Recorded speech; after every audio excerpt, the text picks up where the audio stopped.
David's not. Excuse me. Yeah, well, that's always the case. There he is. Right on cue. Okay, I didn't realize Cameron. I thought I knew Emma's not, but. So there's more coming. See, No, but I. I need to figure out what to do with all this. See, you need me to sit That's over there. yours. No, I do I'm not. over there. I do not want or need that. I wondered if Mark did just because of the county government connection. Okay, how are you, Dave? That was my. Hi. Previous one, but, Okay, I think we will, are we recording? yes. All right, why don't we call this meeting to order, please? Welcome to the work session for our June 7th City Council meeting. We will start with board and commission interviews. And so those of you who haven't done this before, we'll just simply ask you to say a few words about why you've applied to this particular board and commission and why you think you'd be good at the job. And then we have a chance to ask you a few questions. Usually they're pretty easy. So we're going to start with the Historic Preservation Commission and Suzanne Indelicato. So you want to come right to the microphone, please. Welcome. Thank you. I'll just introduce myself. I'm Suzanne Indelicato. I've lived in Webster Grove since 1988. Knew nothing about it when I moved here. My husband just said, I've heard good things about it. So 34 years here and I never want to leave. I applied for the Historic Preservation Board because over time living here and walking the neighborhoods every morning between 7 and 8, I've come to appreciate the culture and the history that we have in our town. And I was raised in a small town and they pretty much have torn down everything they had of their history other than the courthouse. So I just sort of have an appreciation for it. I am a docent at the Hawken House. I've been doing that about a year and a half to 2 years. So that's pretty much about me.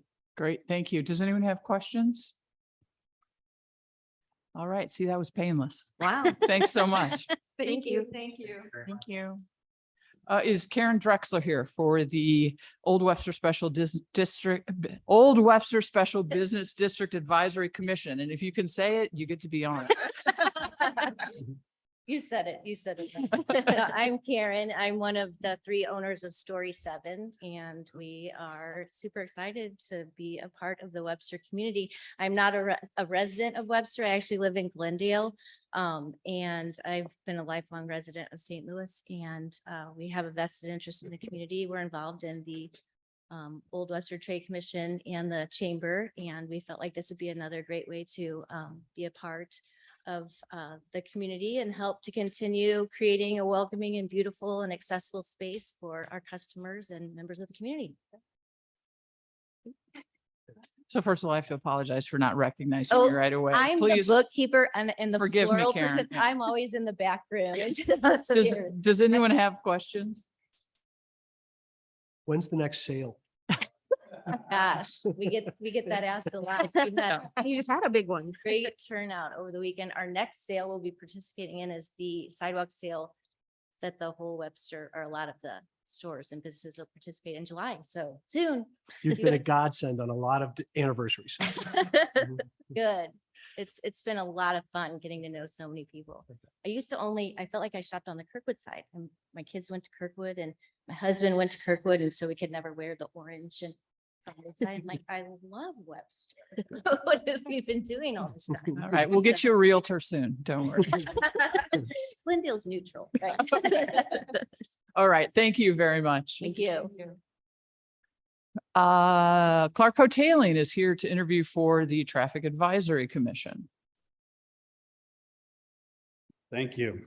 I looked for a commission that the duties were shorter than the membership and the meeting requirements. So, no, seriously, that I really have an interest in serving, and my interest in Webster are centered around planning, sustainability, and DEI.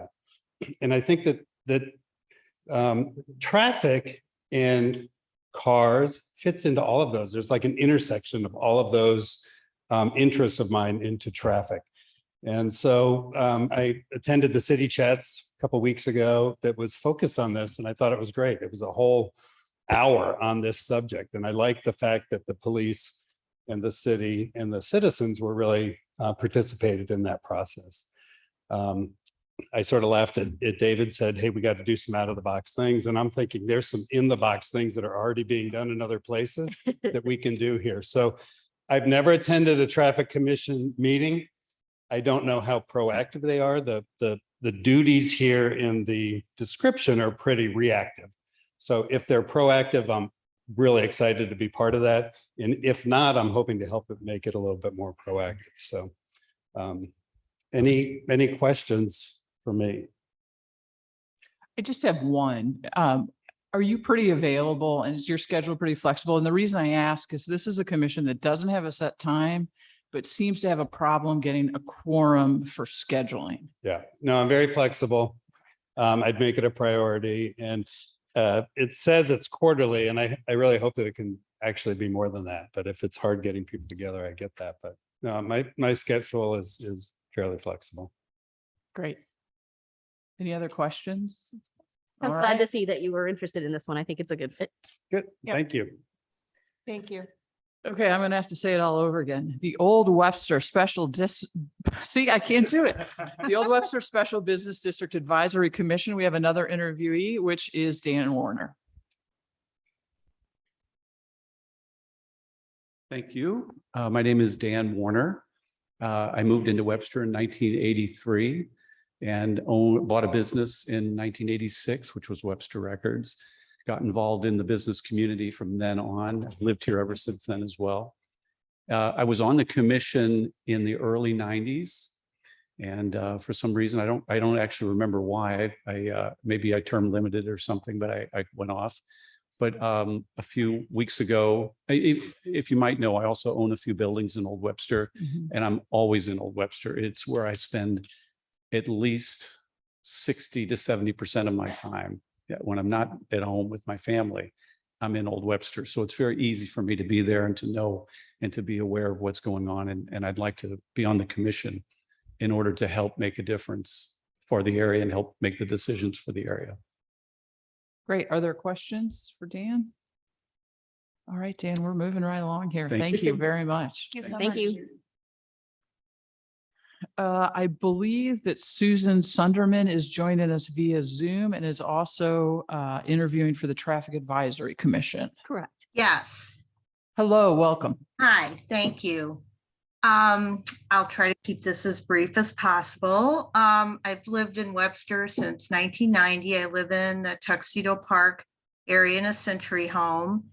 And I'm interested in this issue because, well, a few years ago, my position was on the police. There was a council or a commission that the citizens worked with the police. I don't know if that's still active.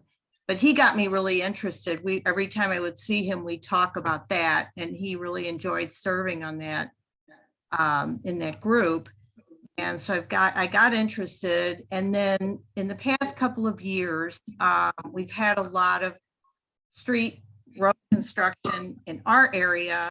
And as an avid walker, dog walker, biker, and on our street anyway, we have a lot of new families with little children. And I'm interested in how the police plan, just things like how often are speed limit signs placed and things like that, just sort of as an input from people living in this particular area for one thing. And I do appreciate the police role in all of this. We've had a lot of cut through lately since Manchester has been closed. And, so anyway, I enjoy serving on the traffic commission. Thank you. Sure, thank you. Are there questions for Susan? And sorry, Emerson and Pam, I'm not very good yet in including our Zoom council members, so please step right up if I overlook you at some point. Don't worry, I will. Same. All right, I think that's great, Susan. Thank you very much. Thank you. Thank you. So we also, I guess that comes when do we discuss reappointments now or do we do that at the end? At the end. Got it. Okay, so I think we're finished with board and commission interviews. Yes, so everyone's free to go. Yes, thank you for coming. You could stay for the budget if you'd like. You're welcome to stay. And everything else that comes before then. Okay, why don't we do have an additional topic, which is our work process, and I think we'll just go ahead and add that to be the third thing, if that's all right with you all. And we'll just go ahead and begin with our manager issues and updates. Emma, well, I guess Katie, I'll start with you. We'll just go all the way around. Do you have any updates, Katie? Okay. Emily? No updates. Karen? Sorry, I couldn't see you. Well, I did attend the planning commission last night and Mara. Karen, will you pull your microphone down, please? Thank you. Attended the planning commission meeting last night and Mara was our instructor and provided the training for the planning commission. And it was really, really interesting. And so that was great. It was first meeting and started off well with the training. Excellent. David? Nothing there. Nothing. Pam? No updates, Mayor. Emerson?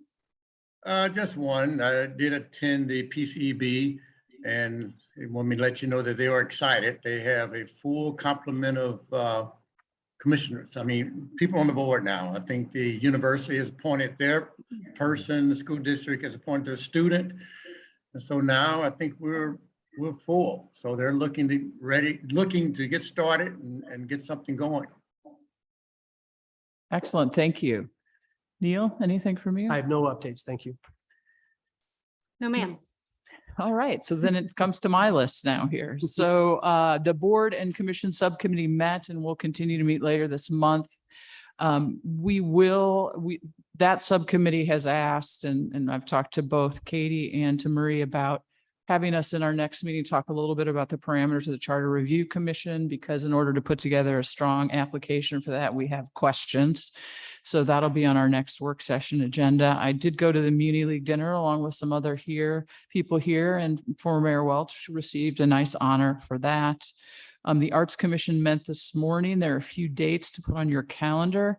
The Burr Oak concert is returning and it's going to be roots music this time.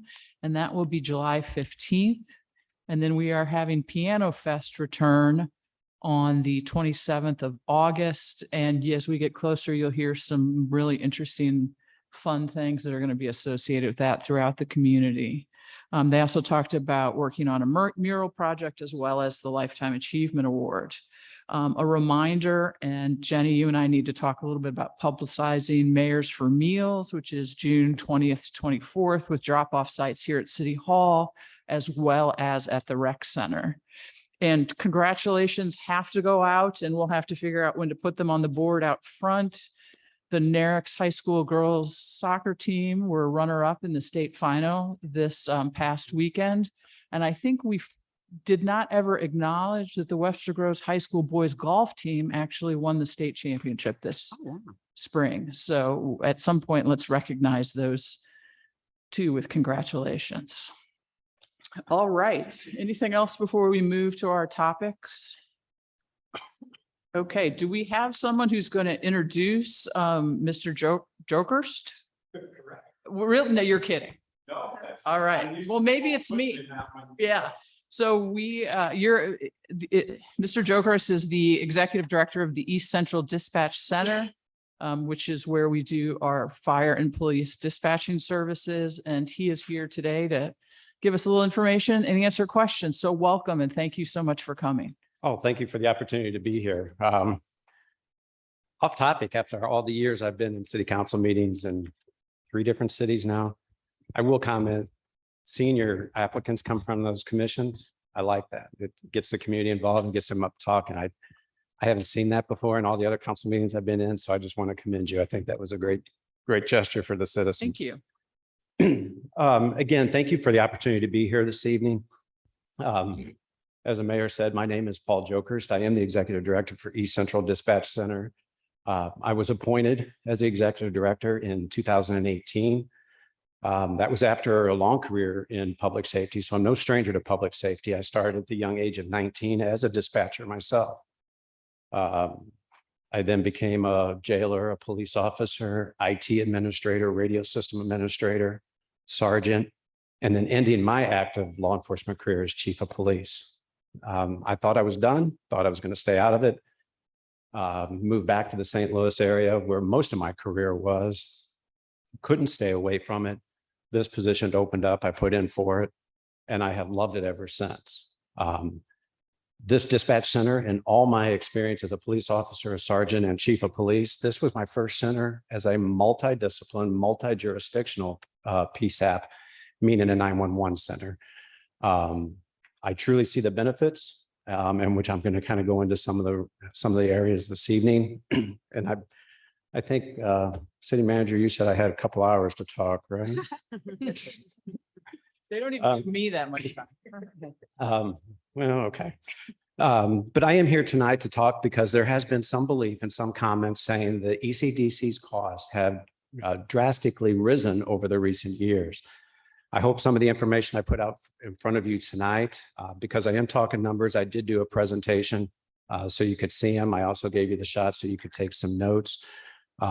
When I was first contacted by Councilmember Franklin, as well as some correspondence with your city manager, I started doing some research. And the first thing I decided I want to look into, I thought I would look at the first 4 budgets that I was personally responsible for after my appointment.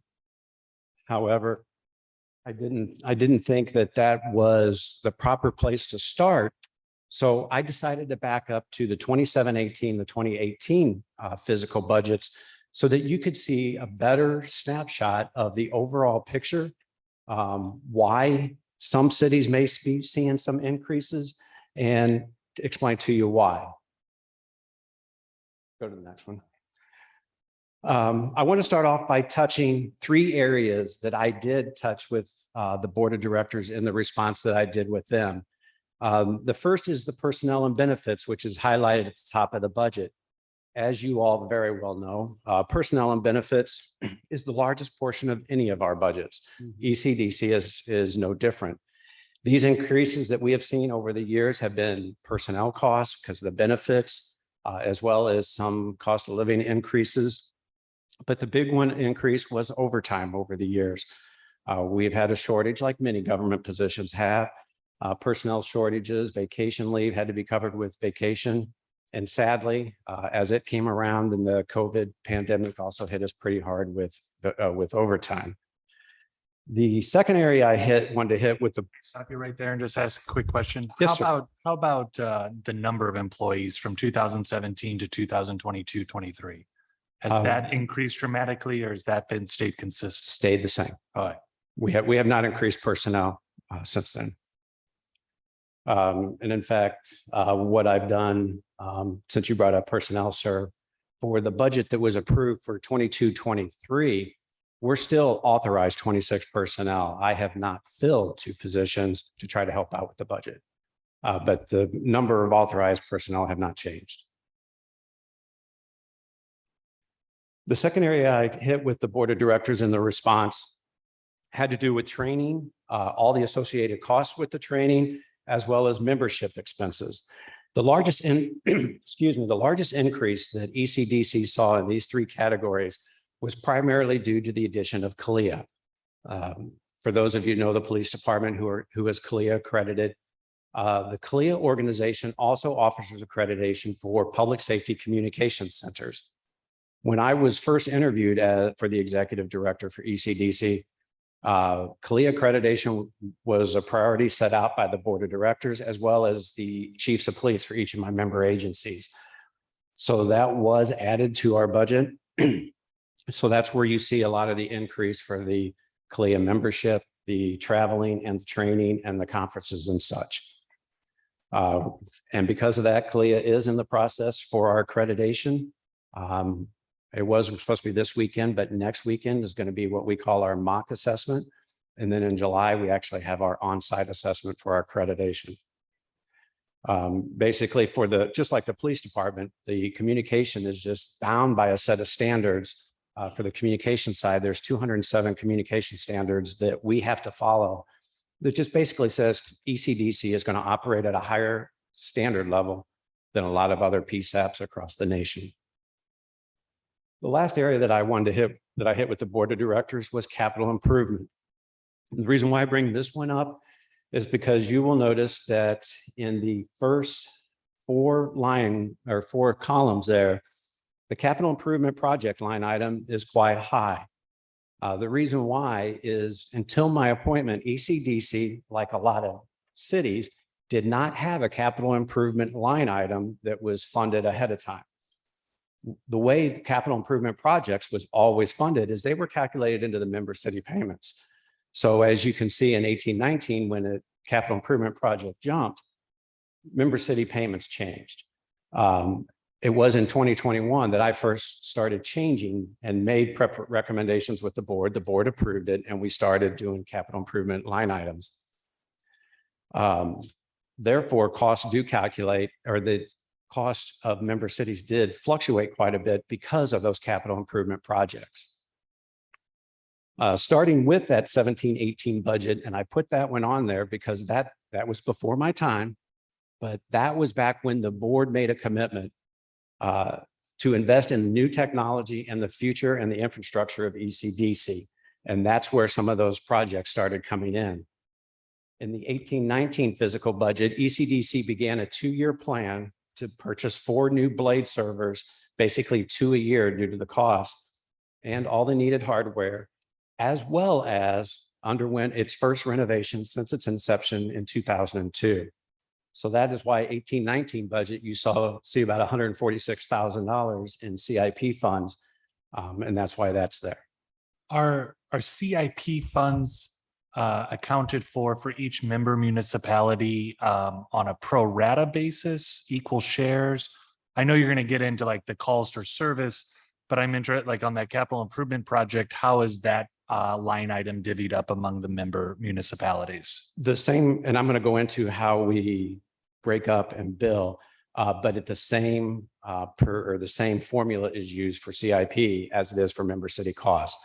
So if, for example, say if a city is responsible for 21% of the budget, they're responsible for 21% of that CIP line item. That line item is not broken evenly among the departments. It's broken up with the same formula. Has there been any thought about dividing it equally among the member cities for the capital improvement project, considering everyone gets the benefit of that? It has not been talked. I can bring it up for future discussions for the board of directors. That has not been talked because the only thing we've ever talked about was a potential change to how member cities pay, not individual line items. But I can bring it up. Thank you. Yes, sir. As you can see from the year 2018 through and including fiscal year 2021, the bulk of the increase was in that capital improvement line item.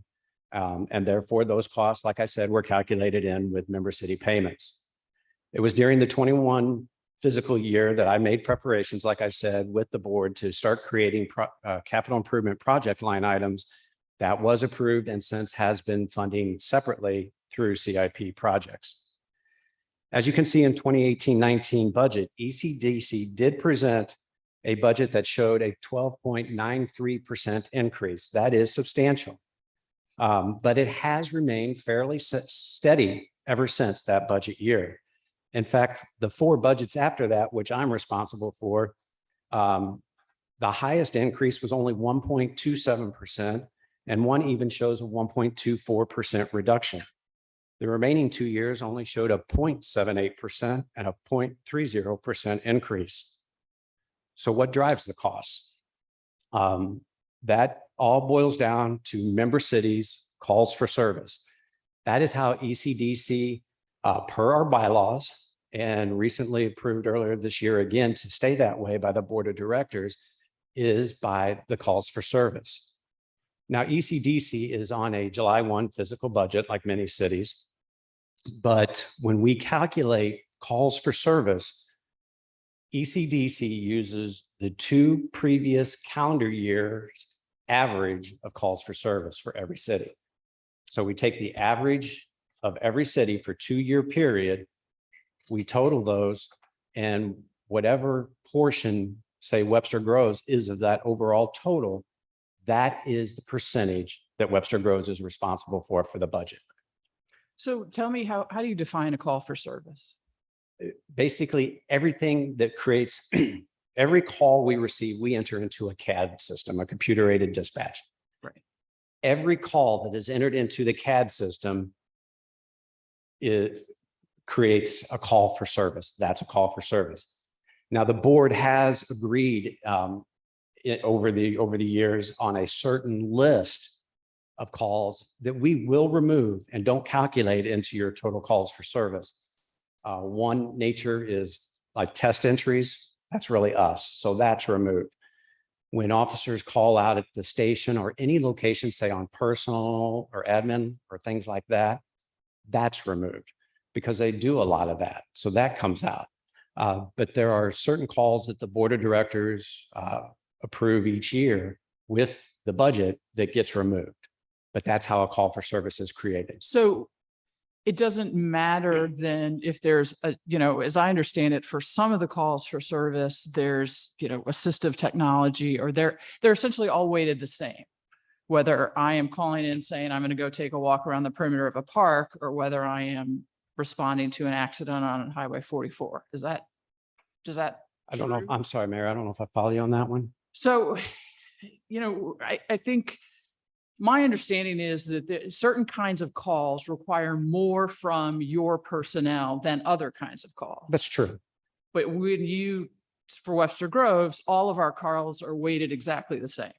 For all cities, they are. Yeah. So has there ever been any thought put into, because it's a time related factor and how much of the resources you're using on one call versus another call, to do any sort of weighting or a scheme in which you would consider the severity or the time consumed by your staff for a particular kind of call? We haven't dove that deep, and I understand what you're talking about. Sorry about that. No, it's okay. I could have been not very clear. This is not my area. I'm learning. We haven't dove into putting a weight or any type of ratio on a type of call. I am open to looking by all means. I think the board of directors knows that I'm willing to look. I think over the past 2 years, I've looked at 10 other different options on how to build differently, but I've been instructed that this is the way we'll stay. The way I would potentially look at something like that, Mayor, is I'm of course part of 2 different organizations, APCO, which is Public Safety Communications Officials, as well as Missouri Directors Association. What I could do is I could potentially reach out to other organizations, see if any other centers have come up with any type of weighted system to see if it can be applicable and we can use it here. And I can look that up. And if you agree, ma'am, I can put a response to that through you since you're on the board. Great, thank you. But I can definitely look into that. I haven't looked at that option. And I guess, when I look at this graph of calls for service, what really is startling to me, and, thinking on behalf of our residents, is that if you look at the Webster Groves line, and again, I don't have the exact data, so I'm guessing, but it looks like it's about a 30% decrease in calls for service from Webster Groves. And even just over the time you gave us, it's about a 17% increase in what we're paying for it. So we're essentially we're using less of your service and we're paying more. Now I got to be able to explain that to our residents. And I'm going to go into detail in a couple of our slides Okay. On that, but that shows you how we currently invoice based on calls for service directly impacts every city. 6 cities could go down, 1 could go up, or vice versa, and every city gets affected. That's how the call for service method works. The call for service is not uncommon. It's used for quite a lot of PSAPs across the nation. But I know exactly what you're talking about, but that's exactly what can happen. And I'm coming up to a slide here in a little bit, and I'll show you that year, for example, when Ecdc saw an almost 13% increase, your city actually saw a decrease in your costs because of how the calls for service are calculated. But I'm going to go into more detail on that. So, Okay, please continue. okay. So as you can see, all calls for service can fluctuate considerably, directly affecting member city costs. This next graph, it's the same one, but the cities that have used this type of service to the very end, or since the very beginning, as you can see, for example, 4 cities that are highlighted at the bottom, which are Brentwood, Maple, Richmond Heights, and Webster Groves, have changed over the years. And as you noted, your city has gone down quite a bit. But you'll see here in a minute when I go to the next screen how the cost to the cities do not follow our budget. It follows this graph, what you see right here almost. And the next chart does show you how the member cities' costs have changed over the years. And of course, the reason why I'm here tonight is your city, Webster Groves. Despite Ecdc showing the largest increase in 2018-2019 fiscal budget, Webster Groves actually saw a 5.64% reduction that year, followed by a 9.88%, then a 10.46%, then a 3.49% increase. And for the upcoming 22-23 fiscal budget, which was recently just approved by the board, you're actually benefiting from a 0.29% reduction going into the 22-23 fiscal year. When you look at Ecdc budgets now compared to these costs, which now showed up at the bottom of that chart, you see right away that member city costs do not fluctuate as the same as the approved budget. And you can see that by seeing the percentages for each of the city, especially yours, and the bottom line, which shows what the percentage change of the budget was for that year. Again, in the 19-20 year, you saw a 9.88% increase, while Ecdc approved budget was only a 0.78% increase. 2021, a 10.46%, like we said earlier. The Ecdc budget was only 1.24%. In 21-22, Webster Groves experienced a 3.49% increase, while the Ecdc budget was only a 1.27% or a 1.24%, or I'm sorry, 1.27% increase.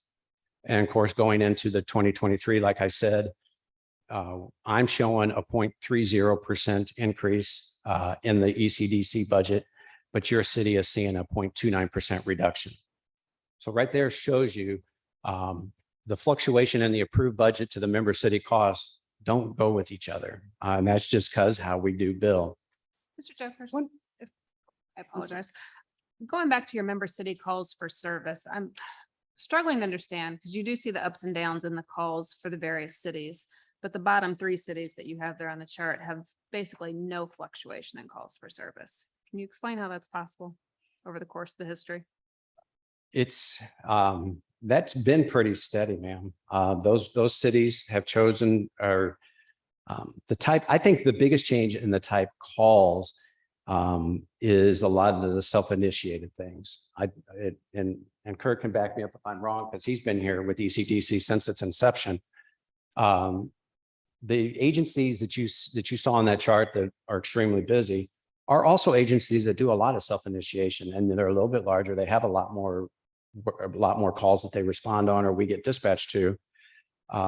So that the smaller cities or the other cities that you see down lower, I just don't think they do much of self-initiation.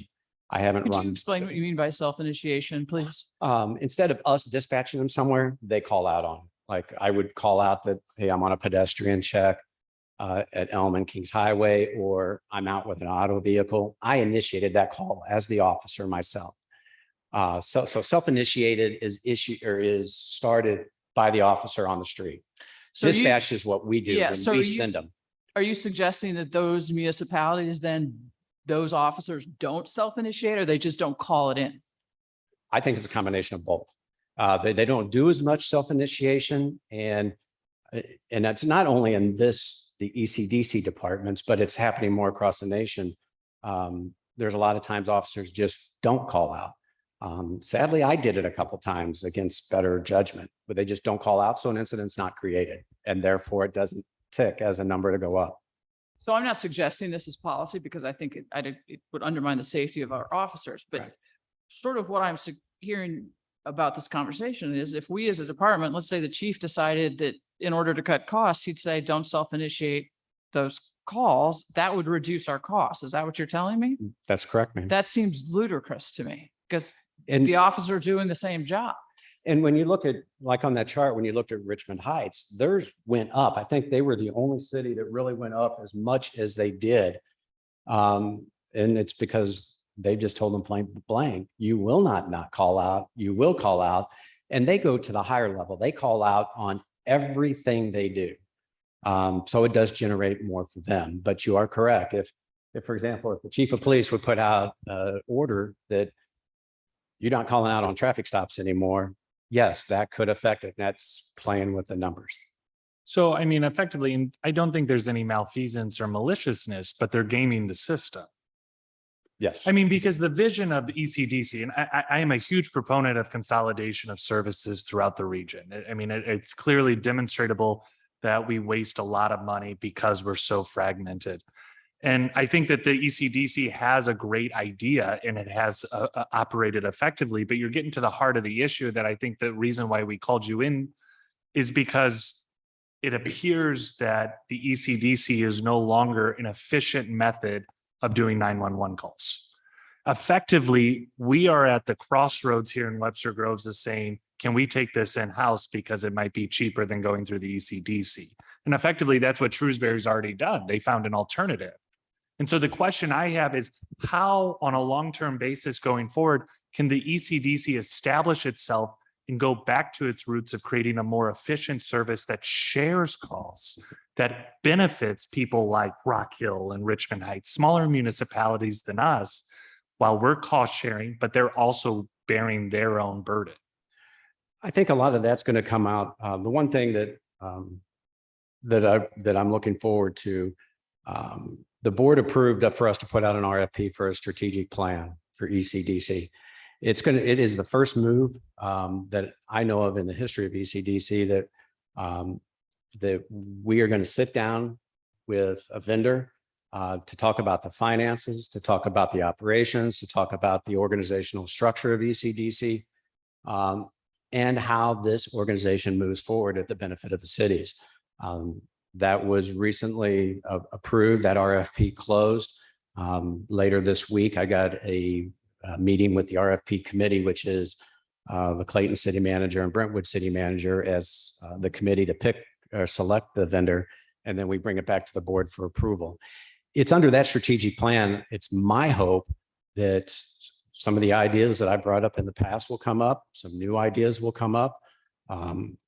I still think it is a cost savings. I do. When I look at other PSAPs and what I paid for my PSAP as a chief of police in Paola, Kansas, to run your own 911 center is quite expensive.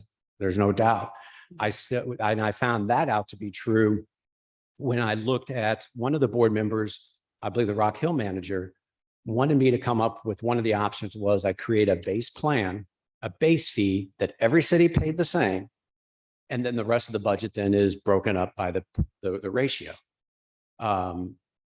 Using that base plan just for the minimum number of full-time dispatchers, not counting a lot of the other parts of the budget, that one city still went up more than what they were paying right then to get to hire just the full-time staff to man their 911 center.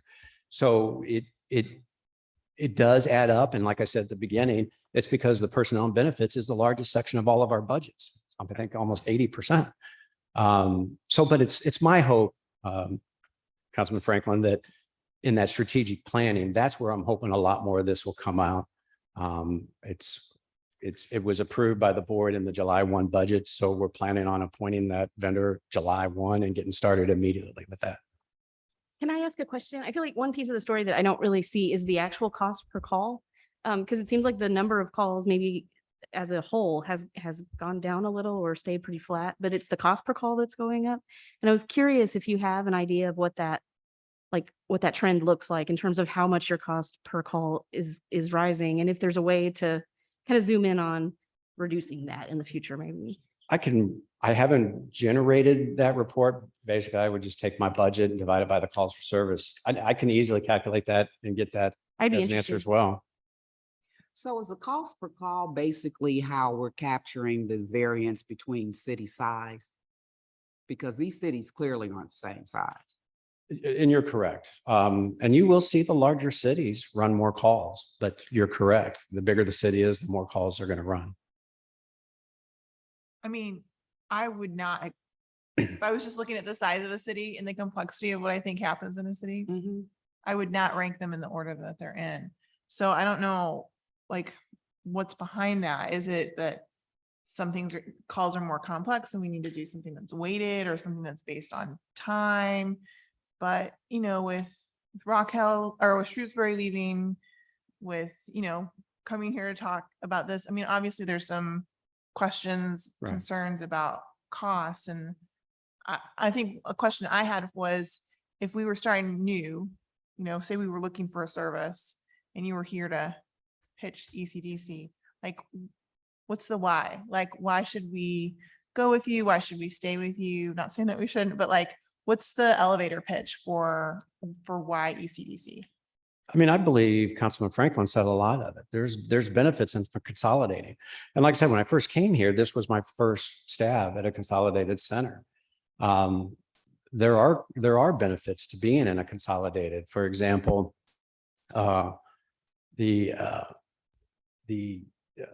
we monitor cameras for some of our agencies. Not all of them choose to do that. Webster Groves is one of them.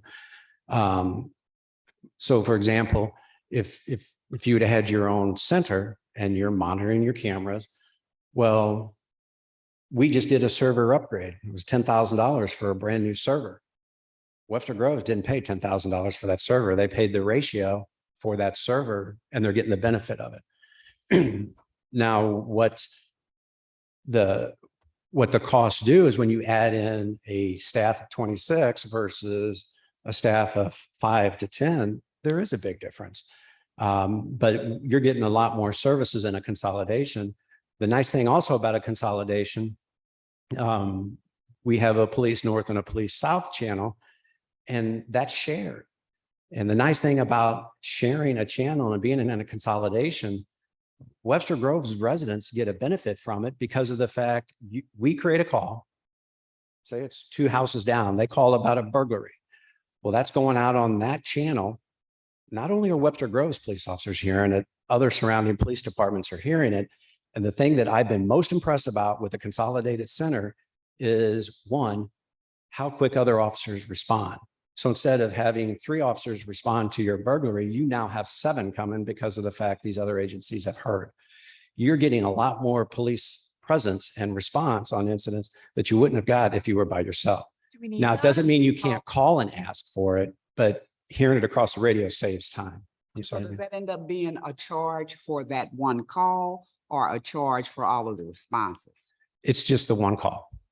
We don't, for example, we don't create multiple calls. Like if a call's in Webster Groves and say Shrewsbury came or Clayton came or anybody else came, it's still one call. Even if like another officer is like, Correct. I'm reporting to such and such, that's not a new call. Correct. And on the monitoring cameras, how does that work, and how does that factor into the cost? Because that wouldn't be considered a call, right? How do you- Monitoring the cameras is not considered a call. It's just included. We just included it. in the cost, and Yes. then that is. I mean, there's a lot of agencies or 911 PSAPs or 911 centers across the nation that go the extra distance. Any camera monitoring is an a la carte. Warrant are an a la carte. That's all included in our services. We just do the calls for service. So it's a lot of those benefits that you get, in my opinion, especially coming from the officer side of it. The officer safety of having access to more officers than what's on your payroll, I think is beneficial. The services such as, I mean, what we do with the warrants and filing and tracking them and the monitoring the cameras, a lot of that stuff we take on as you would if you had your own center, but we share the costs. So why don't we let you, I know you have a couple more slides. Why don't we let you go ahead and finish those and then we'll go another round. Yeah, with some more just so questions. you know, or so the council knows, and I've told the board this before, when I get through personnel and benefits or my budget, I still want to know that ECDC is not out of line. So some of the other areas I look into, I look at the payments of our benefits. This is what each of the cities pay for personnel benefits. So ECDC is in line with the majority of our cities. I even went the extra mile to look at what other 911 centers do in the area, St. Charles City, St. Charles County, and Central County, and we're actually below them. Payment of personnel and benefits, that wasn't the case. I then also looked at the comparison of salary and benefits per employee. This I only did with our member cities, police and fire. And ECDC is actually the second lowest on what we pay per employee for salary and benefits. So that wasn't it. So in conclusion, and this will round it up, since member city costs are based on calls for service, not only will your calls fluctuate based on the calls for service, as you saw on the graphs that were on the screen, but the changes with one member city can and will directly affect other member cities. Since the 2018-19 budget, as you saw on the screen, our costs have changed very minimally. With 1 year, 1.27%, 1 year reduction, and the other 2 years were less than 1%. I have worked extremely hard on the ECDC budget, and I'm happy to say since my appointment, ECDC has never been over budget. Of the 6 years prior to my appointment, 5 of those 6 years, ECDC was over budget. I don't agree with that. We're funded by taxpayers' dollars. I know it's coming from the cities, but it is taxpayers' dollars. So I'm very careful on how I spend the money. So I'm happy that my budget has been under budget, despite my overtime going through the roof because of personnel shortages. What do you do with that saved money, the overage? What we've done with it, when we created, like I said earlier, we created the CIP project line item finally. The CAD system, that computer aided dispatch that ECDC uses is 17 years old. In fact, when I was a young police officer in St. Charles City, we were on this CAD system. When I got here, I was shocked to learn this was still here. I think the chiefs can vouch. ECDC has been wanting for years to get away from the old CAD, but it was never funded. What I did with those extra funds is I was able to roll, basically keeping in with the percentage that should stay in there, the 12% set out that you should have. That allowed us to roll $295,000 into a CIP project and therefore put it for that. So I didn't have to add that to a new CIP line item and then bill cities for it. I just got the audit report back just a couple of days ago for this last year. I know I have a little bit of an overage again. It's going to be my recommendation to the board on some of the CIP projects moving forward. So the city's paid it, sir, but they still benefit from it because the money is there. So just so I'm clear, the CIP line item then is in addition to what it is that you've rolled over from previous under? The CIP right now, that 295,000 was an overage from the previous year, and I rolled that into a CIP project. Right. So when I look at your budget columns, you had a CIP line. So that's not new spending in addition to what you rolled over. That's accounting for that spending again. If you go back, so let's say you had $100,000 in FY 21-22 for CIP projects. Did that money get there because you are using that reserve from previous years? That's the same money, or is that $100,000 new money that you want in addition to what you've already saved for CIP projects? If I understand you right, Mayor, and I apologize. That's okay. That would be funds that cities had already paid. It was in the approved budget, and the member cities are paying that. At the end of the year, that my budget, I was $100,000 under budget. That money then would be earmarked for, there's a couple options that we can take with that. My recommendation is that with knowing some of the projects that I'm moving forward, I would request the board's approval to roll that into the CIP project. So it would show up in the next year's CIP budget line. Correct. But Okay. not as a cost to the member cities because it's already been paid. Follow what I'm saying on that? I do. Okay. And just so you know, I have continued and will continue to make any necessary cuts that I need to within my approved budgets. I know directors can come to the council. I can go to the board of directors with budget amendments, but I choose not to do that. I have submitted a budget to my board of directors. And that's what I look at, that I'm bound to operate by. Emergencies can happen, and I know that will increase, but my goal is I make cuts within my approved budget. So I don't bring back budget amendments and asking for more money or unexpected expenses. I have worked hard to do that since 2018 when I was appointed, and I will continue to do that as we move forward. I think it is the most sensible and the most physically responsible thing to do with our budgets. And that's what I plan on doing and continue to move forward. So And that was really it. And then I was going to open for yeah, so questions. I do want to give Emerson and Pam a chance since they haven't really been able to weigh in yet. If either of them have questions right now, please go ahead. Emerson, you've unmuted. We can't hear you, Emerson. Yeah, Emerson, we can't hear you. Can you hear me now? Yes. No, I'm sorry, I had my earplugs in. So, but I understand that you're going to have your first strategic planning meeting this year? Yes, sir. Okay, and so therefore there is no budget projection for the next 3 to 5 years that you prepare for yourself now? Just do it year by year? Right now, what EC does, and that's what we have been doing even since before I come, we present the budget year by year. I have started looking at some of the other city budgets when I was pulling a lot of the information from this and how they basically present budgets, potential budgets, proposed budgets for the future.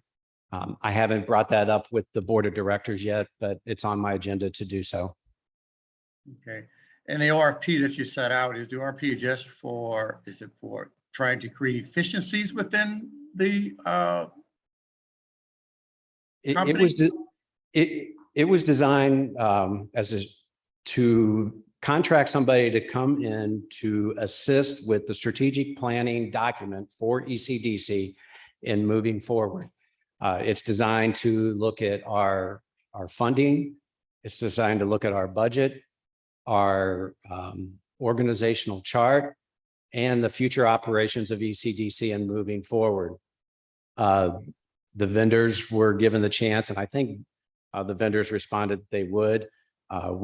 We put together a 2-day work session between the vendor, myself, the deputy director, and the board of directors to do this.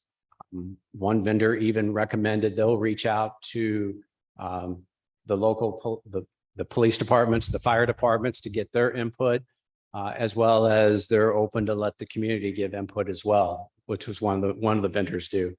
And it is from that I hope that we will get a true strategic planning document that will be presented to the board of directors that they can buy off on, and then we will have a better document on how ECDC moves into the future. Okay, because it's, I'm sure Webster Groves is not unique to budget cutting that we must do in ourselves as a city to operate.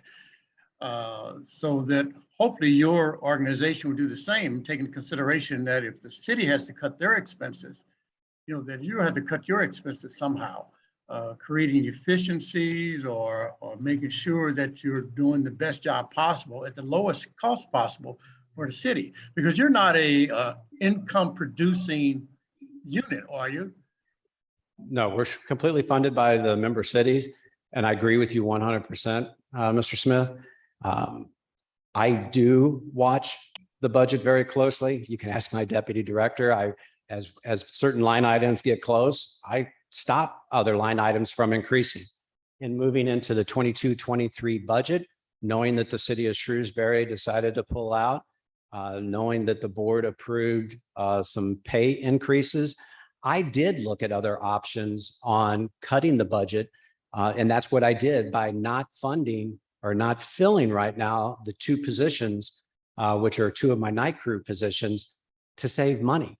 That was actually able to take, and you may remember it was like a almost 3% budget increase.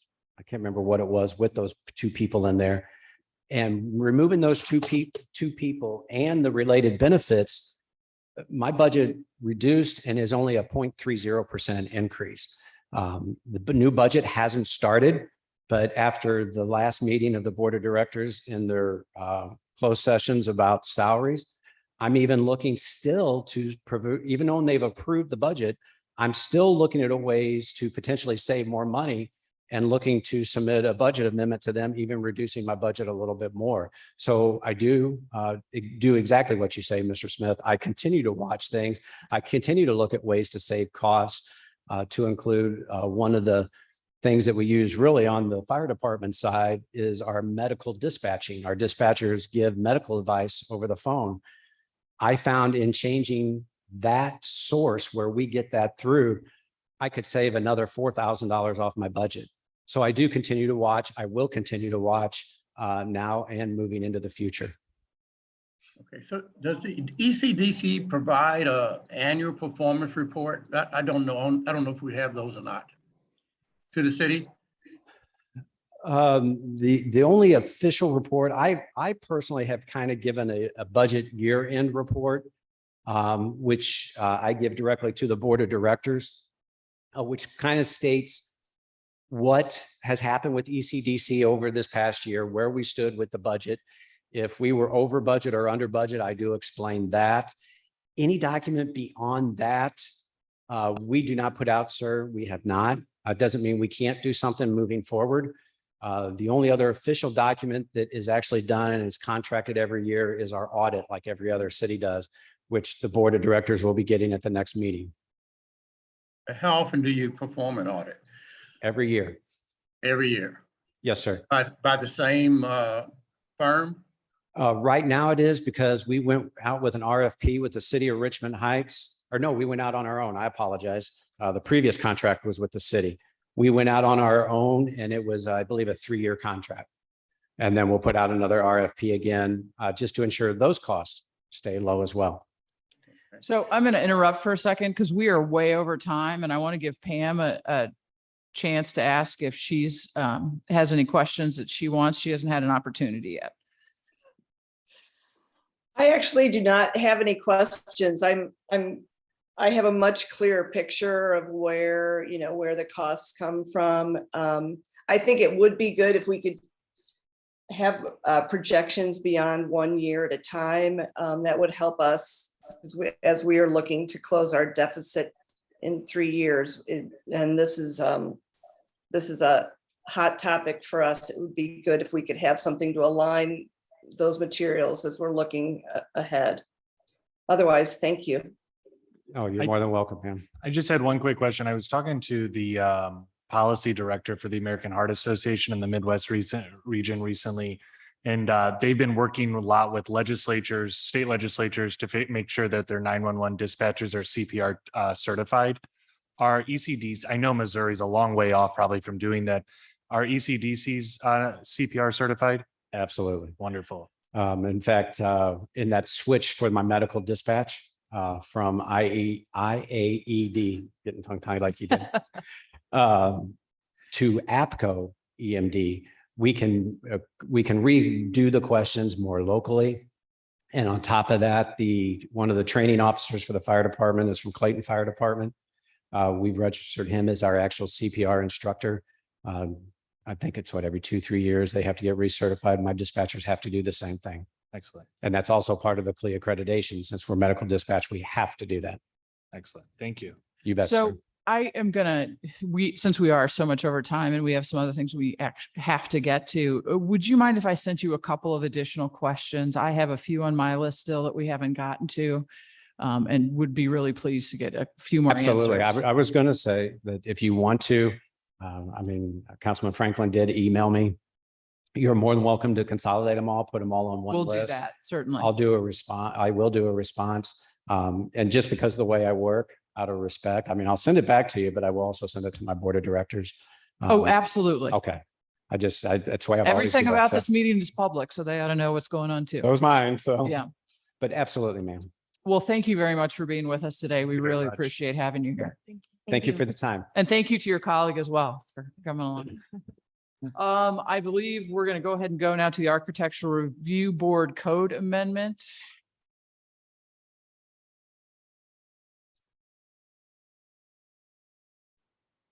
So the memo was put in your packet just to kind of be a reminder. Back in 2020, most of the council had talked with me about a code amendment. We got a little busy in 2020 and 2021. We wanted to revisit it and wanted to see if there were any questions before we brought it before the council. What does it mean when you say alterations or repairs that quote, do not affect the outward appearance of an existing structure?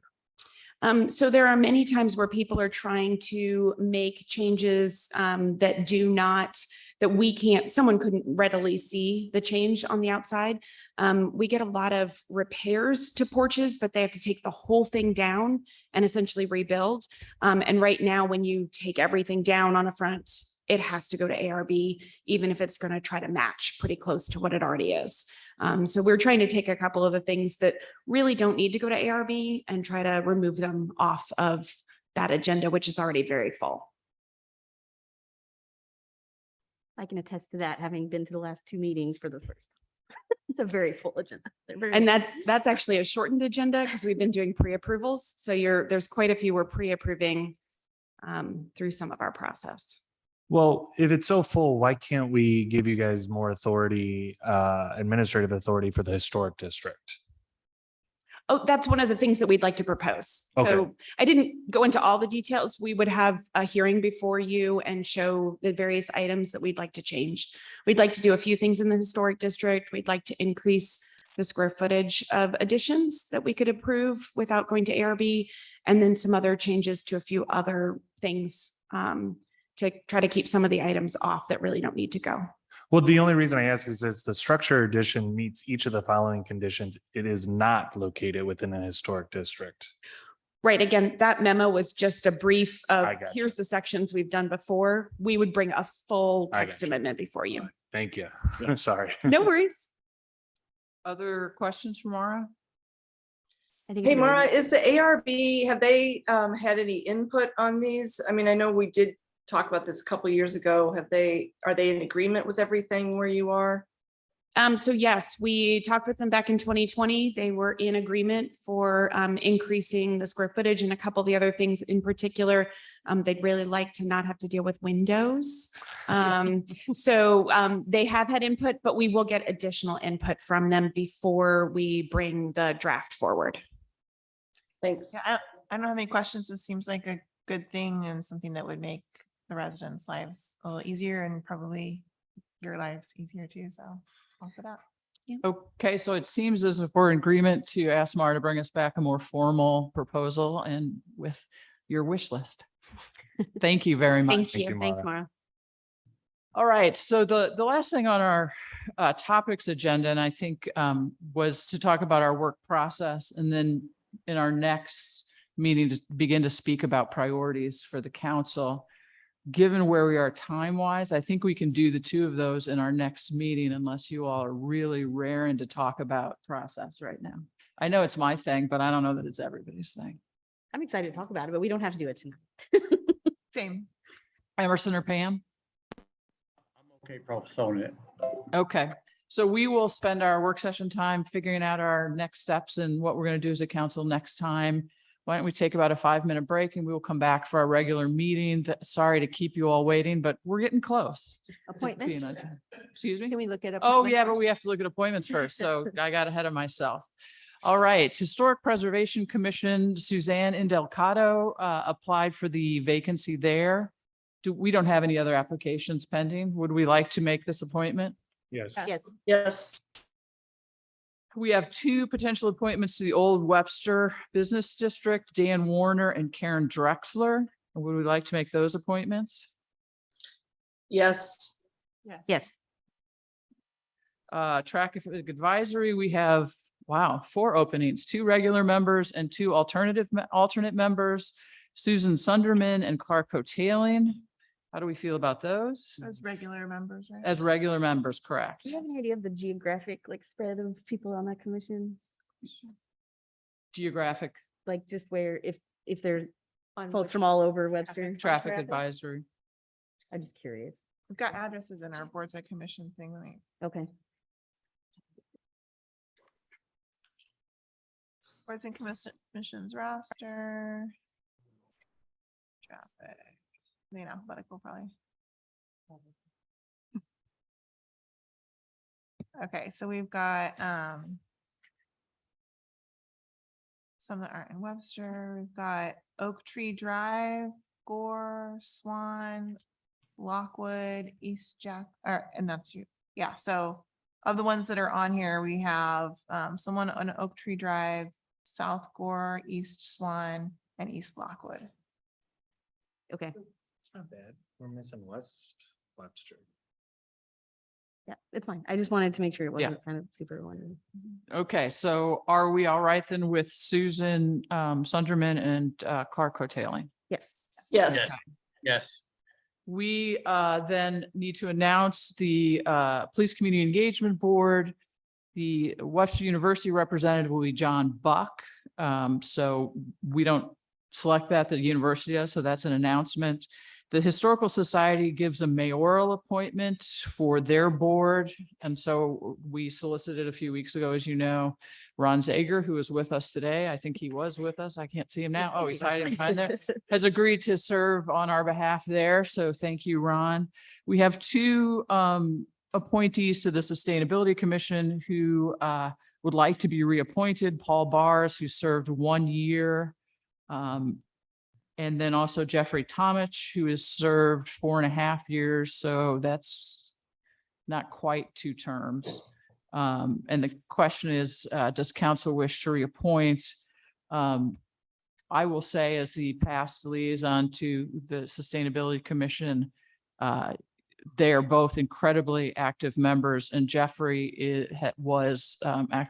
crucial in terms of the sustainability plan, if that plays into the decision at all. So the question is whether they should be, you would like to reappoint them. Paul? Yes, of course. Yes. Yes. And Jeffrey? Yes. Yes. Yes. I think that's all of them. Okay, now we can take our 5 minutes. And then we will come back and have our regular meeting. Thank you. It is. I've got plenty of whistles at home. All right, why don't we call this meeting to order? Welcome to the regular meeting of the City Council for June 7th. We are glad to have those of you who are here in the room, as well as those of you who are joining us online. We certainly welcome your comments. There are actually 3 places in our agenda comment today. We have 2 public hearings, one on the budget, one on the proposed Euclid Elms, and then we have a place for remarks of visitors. So if you would like to speak about the budget, if you would like to speak about Euclid Elms, please don't let me pass you by during those time periods. We'll make sure to get those comments in. We ask that you do limit your comments to 3 minutes so that we can move this meeting along. If you are on Zoom, you will use the raise my hand function, and we will give that a check during both public hearings as well as the remarks of visitors to ensure that we recognize you for your 3 minutes. All right, I believe we're ready for the roll call. Yes, Mayor. Mayor Arnold, Here. Councilmember Bliss, Here. Councilmember Franklin, Here. Councilmember Smith, Are you here, Emerson? Oh, Yeah, I'm sorry. Smith, I'm here. Councilmember Alexander, Here. Councilmember Richardson, Here. Councilmember Hickson Shepherd. here. All right, we have 2 proclamations to begin the evening on 2 very, I think, incredibly special and worthwhile occasions that do reflect our desire as a community to be supportive and inclusive and let people be who they are when they live and work and play here in Webster Groves. And we're going to start with a proclamation for Juneteenth. All right, let's see if I can do these both. Whereas on January 1st, 1863, President Abraham Lincoln's Emancipation Proclamation went into effect, recognizing and securing in law the unalienable right to freedom of every enslaved person behind Confederate lines. And whereas over 2.5 years later, Union Army General Gordon Granger arrived in Galveston, Texas, and read Order Number 3 on June 19th, 1865, informing the enslaved residents of the state of their freedom. And whereas from that day forward, June 19th has been a day of celebration, prayer, and reflection focused on the history, hardships, and achievements of African-American people throughout the United States of America, and the work of securing liberty and justice for all continues as communities across the nation confront, challenge, and seek to eradicate systemic racism. Whereas the Webster Groves City Council declared Juneteenth an official city holiday on July 6, 2021, and will continue to educate current and future generations of the past harms which created a series of circumstances that are both challenges and responsibilities of each generation. Now, therefore, I, Laura Arnold, Mayor of the City of Webster Groves, and the entire City Council hereby proclaim the 19th day of June 2022 as Juneteenth in the City of Webster Groves, and urge all residents to take cognizance of this occasion by learning more about its origins, reflecting on how they can promote equity, and honoring the resiliency, achievements, and legacy of our African-American community. Furthermore, we invite all to attend the city's Juneteenth celebration at Barbary Park on Thursday, June 16th, 2022 at 6 p.m. And it's signed today. I think we can clap for that. All right. We also, as I'm sure most, if not all of you know, celebrate Pride Month in June. And so we have a proclamation for Pride Month as well. Whereas the City of Webster Groves values diversity, equity, and inclusion, and respects and honors the dignity of every human being. And whereas the contributions of the LGBTQ+ community to the history and successes of Webster Groves are immeasurable. And whereas the month of June has been nationally designated as LGBTQ+ Pride Month and has its origins in the Stonewall Inn uprising in New York in June 1969, Christopher Street Liberation Day, and the LGBT civil rights movement. And whereas Pride Month is a call to action for equality, liberty, and justice for all, and has become a celebration of our LGBTQ+, lesbian, gay, bisexual, transgender, and queer community, family, and friends. And whereas the first official Pride Day parade was in 1970, and for the past 52 years, our country has endeavored to celebrate the courage, dignity, and self-worth of everyone in the LGBTQ+ community through parades and other events. Now, therefore, I, Laura Arnold, Mayor of the City Council of Webster Groves, and the entire City Council hereby proclaim the month of June as Pride Month and June 28th as Pride Day in the City of Webster Groves, and urge our community to join in this uplifting celebration of diversity and inclusion that is national and global.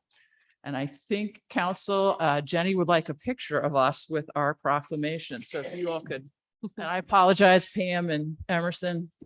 Should we stand in front of the screen?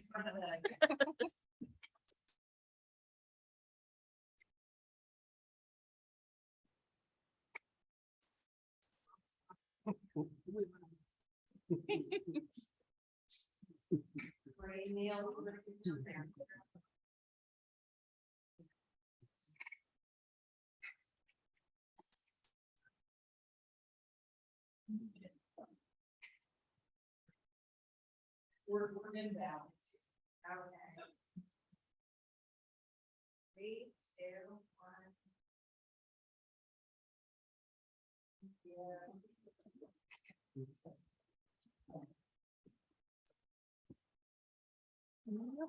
Here.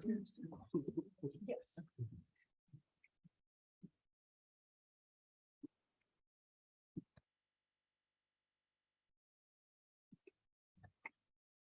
All right, who's moving right along in this busy evening? We're going to start with our first public hearing, and that is on the fiscal year 2023 budget for the City of Webster Groves. Mr. Peterson is joining us via Zoom, and I understand this is your presentation. Thank you, Madam Mayor and members. Yes, I will put this into PowerPoint mode here, and we will begin. Can everyone see that okay in the room? Yes. All right, great. So Madam Mayor and members, it's my pleasure to present the public hearing FY 2023 budget as amended through our work in the budget process to date. So these numbers do reflect the work you have done in our previous budget meetings, and for the purpose of the hearing tonight is the status of the budget where it sits today in the financial system of the city. The budget as amended does show the all funds budget at revenues of 28.1 million, expenses of 29.4 million. Again, revenues up about 3.7, expenses down about 3.3 in the all funds budget. The general fund budget, which is for the colloquial use of for the public, what we predominantly talk about as our most discretionary and flexible piece of the budget, has revenues of 18.6 million, expenses of 19.4 million. And I will point out in the next slide the difference that you may see in some of the balancing, the way it's shown as the balancing and why it is different from what was shown with the proposed budget when you see those numbers. Actually, since we're there, it's a good time to point it out. So there is a structural deficit in the general fund, as we're all aware and have talked about many times. I changed this slide just slightly from our proposed budget, members of the council. When you look at it here, when we use fund balance, the fund balance doesn't exist in a fund like the capital fund so that we can transfer from that fund to the general fund. The fund balance just exists as funds not yet committed in any way, shape, or form. So in terms of the accounting that we have to do in the budget, for the proposed budget to show how we balanced the budget, when it was brought to you, we included the fund balance amount in as a revenue transfer. But now as we are preparing to adopt the budget here at the public hearing and at the next meeting, we would take that back out. So you will see here, I don't know if you can see my mouse, but you'll see the ARP transfer in, and then the amount of deficit, the 814,000 number is the actual use of fund balance that will be needed the way the amendments have worked out. Also on this chart to the right of the screen, you will notice the revenue line has shot up tremendously. That again relates to your amendment to move the public safety sales tax into the general fund. So now that is counted as true general fund revenue, which of course narrows the gap to the actual expenses. And the difference between the red and the blue lines is the use of ARP and the business district transfers in, and the blue to the black line is the fund balance usage, the structural deficit and that amount being used as amended. Major changes in the fiscal year 23 budget from last year for the purposes of those in the public. Obviously, the use tax is our largest change in the revenue line items. We anticipate a $500,000 annual estimate for that. Again, though that is just an estimate because we do not have any background data to point out those revenue lines. That, of course, is budgeted at $250,000 for fiscal year 23 as it starts on January 1. Notable expenditures in this budget for fiscal year 2023 in employee compensation. We are implementing the compensation and classification study recommendations, the pay grade system. And you have that ordinance tonight, and I'll walk through that at that appropriate moment. And then also a 2% COLA for the non-unionized employees, COLA meaning a cost of living increase. Our employee healthcare did go up, both a 7% increase to the city and to the employee in terms of the cost of the healthcare plan. And also we have implemented the single employee plan, now contributing $600 annually or $25 across 24 of the pay periods.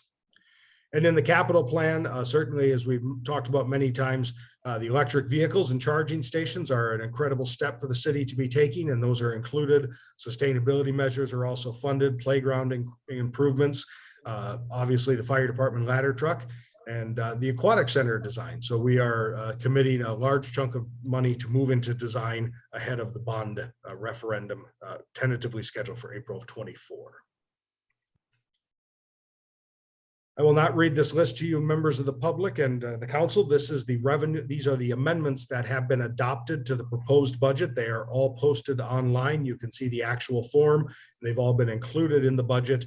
Anyone wants this information can go to webstergrovesmo.gov/budget and find all of this information posted on our budget website. Included in this year's fiscal year 2023 budget is the use of American Rescue Plan, the funding plan as we call it. And this is the table of all the items that were funded and at what levels.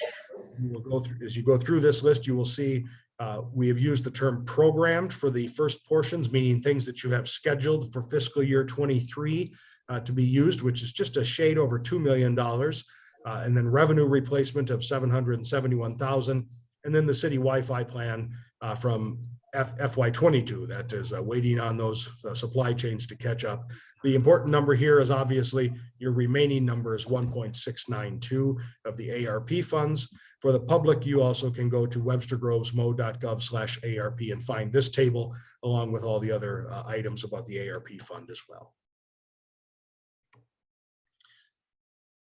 We have talked about deficit reduction, going back to the structural deficit and the need to change the practices and expenditures as we go into fiscal year 2023. So there are 4 areas in the deficit reduction plan that will be coming forward as a resolution for your consideration on June 21st, along with the adoption of the budget.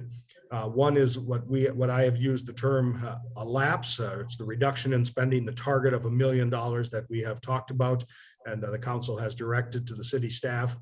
The growth rate that we should prepare for and implement a no growth rate of expenditures for going into fiscal year 24. That unplanned revenue will be dedicated to the fund balance. It doesn't go to another expenditure appropriation. We certainly can't do that without council's approval. Really, that's a statement of a plan from yourselves that you are intending to help reduce the deficit and replenish fund balance as you have extra revenue that comes in. And that you wish to close the structural deficit by 3 years. So the end of fiscal year 2025, 3 fiscal years. So again, those items are not part of the budget per se, but are actually a resolution that would accompany the budget on June 21st. This is a chart that you've all seen, and so I wanted to bring it back and show you where things will be if we successfully accomplish the deficit reduction plan. I'm going to start with the huge caveat that, of course, as we all know, the collective bargaining agreements for both public safety services, fire and police, are not included in these numbers, and that will change the outcome of this. But if you look at the red line, this is expenditures that are anticipated and that their average rate of growth over the next 5 years. The green line again is revenue. You will notice the large jump between 22 to 23. That again is because no longer is the public safety sales tax a transfer. It is now included in the general fund. So that helps to true up that revenue line. The blue line is that transfer fund. The difference this year again would be between the blue and the green in the fiscal year 23 column, the ARP funds and also the business district transfer. And then looking ahead, as you can see, obviously a structural deficit exists going out, given the expected cost increase. Yellow dashed line is the deficit reduction plan. If the management does comply with the plan and obviously would bring the deficit down by $1 million, the expenditures that would close the deficit and shorten that gap much quicker. And then if you plan for a zero growth, you in 5 years are looking at a close to closing the deficit. Of course, better revenue would help close those numbers up quickly. But this is the chart you have all seen, and this is, unless there are further changes that the council orders as we adopt the budget, this will be the view of the 5-year plan going forward from the adopted budget to live on the 5-year plan on the website. So Madam Mayor, I will keep it brief and certainly turn to any questions from the council prior to the public hearing, but I did want these 3 links to be up for the public as well. These are 3 pages of primary note for this information. The budget page, the ARP page, and then our 5-year fiscal plan will show all this information again and be finally updated once we have an adopted budget. Thank you very much. Appreciate the information and the brevity of it. So members of the council, questions or comments for Mr. Peterson or generally? And I cannot see Pam or David's or Pam or Emerson. So just speak up if you have something. I just have a couple of initial questions, Mayor. Just so that council stays on track with the deficit reduction, how often will reports be given to the council on how it's progressing? Councilmember Smith, we are planning, and it will be built into the resolution to bind the management to bring the reports on a quarterly basis. That is my recommendation to allow enough accumulation of revenue to have the reports be substantive to you rather than monthly, when some obviously targets won't come in the first month at all. We would anticipate October, January, and April. That will hopefully allow us to pull in the full quarter's revenue. We have a lag getting revenue in from the state and the county. So it's usually a month later after the close of the quarter that we get most of that information in. Okay. And I just want to make a statement that, that all funds received by the city that is unrealized, funds that we weren't expecting, does not go towards reducing that deficit. We can just put those towards the in the reserve to shore it up, but it does not decrease the deficit. That is correct. The deficit is created by the action of how much expenditures and how much estimated revenue. So if you have revenue over, theoretically, it could shorten the deficit, but we would have to come back to council to change the budget to reflect that. So in the absence of any changes of the numbers as they are adopted or any amendment in that way, it would simply fall into the fund balance. And not unless that income is long lasting and on a consistent basis, it'll affect the deficit itself. That's great. I think that's all I got, Mayor. All right, thank you, Councilmember Smith. Other questions or comments from the council? Right, we do have one public speaker's card for the budget, and that is Dave Buck.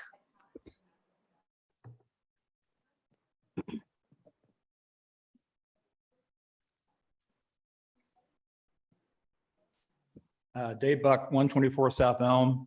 First of all, I do really appreciate and thank you for your hard work in putting the pieces of this budget together by your June 21st deadline approval date, I think. But in that regard, I have just one question and one hope as you move forward. My question is inspired by the very first sentence uttered by the President of the United States at every State of the Union address, which is, the State of the Union is blank. And he fills it in. Strong, healthy, weak, growing, recovering, etc. So I ask council, given your budget work to date and what Eric just presented, the financial state of the city of Webster Groves is blank. I would really like to know, and it's not just me, how you would fill that, how you would complete that sentence and fill in the blank. We just want a straight answer. Is it really, really bad? Is it really, really good? Because the perceptions out there are all over the place. And I think you need to set the common citizen like myself straight. My hope is that I would much rather see the city play offense and drive revenue growth versus playing defense and cutting spending and staff, which I think is the absolute worst. The only notable revenue change in Eric's presentation that I can see is the use tax, budgeted to contribute $250,000 next year. Therefore, beginning July 1st, I hope that the city explores new, creative, and even unconventional ways to drive revenue. Do your research. There are other cities around this country that are doing it. They're doing some very creative, unconventional things to raise revenue in their cities. And a lot of it is just low-hanging fruit. Plus, Webster has 17 different advisory boards and commissions, but one is noticeably missing. Kirkwood, for example, has its Citizens Finance Committee. It's an advisory committee. Our school district has their Financial Advisory Committee that advises Pam and the school board. In fact, that's where Proposition S came from. It came from the Financial Advisory Committee. They developed it and they recommended it to the board. Personally, I think establishing this board is far more relevant, valuable, and urgent to this city than the new Charter Review Advisory Board and its $5,000 budget that you've got in there this year. There are bigger fish to fry, and financial is one of them. And I'm amazed this city does not have it's got 17 other advisory boards, but not a finance. Thank you. All right, we do not, it's a resolution, so we have no first and second reading. We need to see if there's anybody on. Oh, yes, you need, Just- please do that.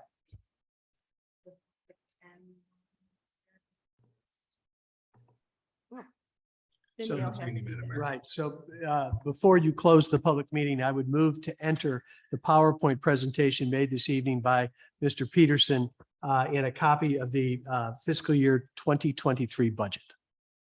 All right, those will be added to the record without objection, and then I think we can close this public hearing. Correct. All right. Which gives us our next public hearing, and I believe that that is Director Perry's back to see us again. You want to read? Oh, right. I don't have my sheet. Oh, no, you just need to read the Oh, title. oh. Yeah, okay. just that if you could read the title, The Euclid Elms, just number read the- 2. Just to the public hearing. Just this part. Right. Okay. So Euclid Elms, an application by Robert Keeney on behalf of Onder Properties LLC to establish a planned environment unit procedure within the A4 7,500 square foot residence district on an approximately 1.09 acre tract of land located at the following addresses: 15 Euclid Avenue, 23 Euclid Avenue, 131 Euclid Avenue, and 133 Euclid Avenue. All right, I am still learning this, so I think that usually is your job, It's all Neil. right. So I would like to She very sounded much, like you. very much thank Did a great Council job. Member Hickson Shepherd, who did an excellent job. Thank you for Willing to share. participating in my learning experience here. It's not as long a list of addresses as I have heard before. All right. You showed great self-restraint. I'm here to serve.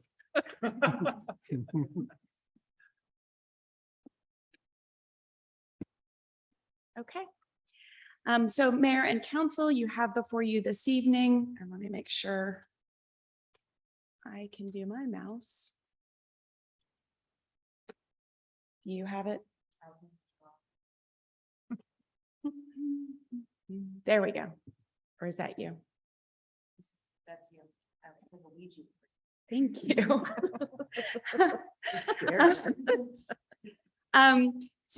Mayor and Council, you have before you this evening a special planned environment unit procedure. For those of the council that did come to a couple of the Plan Commission meetings, I'm going to do a very brief thing for those that were not in attendance. The PEU is something that's quite unusual. We've only had 2 approved in the city of Webster Groves and only 1 was built. The history of the PEUs is that the planned environment unit was put into the code in 1985, and then the very first PEU was approved later in 1985. That PEU was for Webster Oaks Place, which is on the west side of Elm, just south of the rec center. That was approved. And in 2005, there was 1 other PEU that was approved, but was never built. It was supposed to be up near Owen Ridge on Marshall Avenue and had a series of townhouses.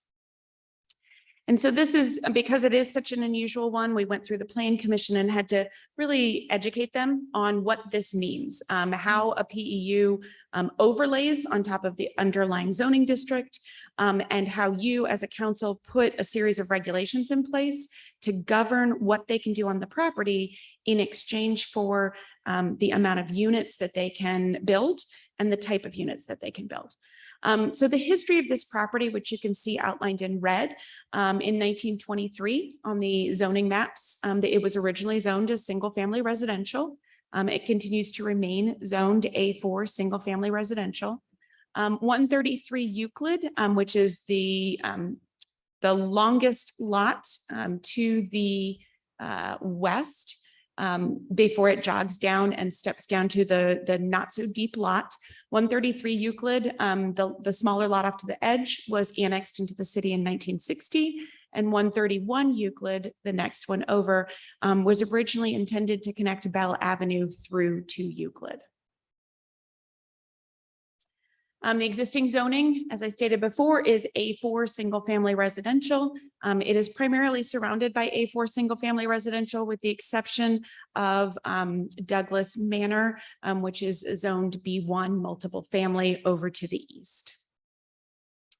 The comprehensive plan does not necessarily come into play because we're not changing the zoning. We are doing an overlay onto the existing zoning, but we always like to point out that the zoning here and the comprehensive plan recommends it being single family residential. The planned environment unit procedure has a series of elements that are important in the code.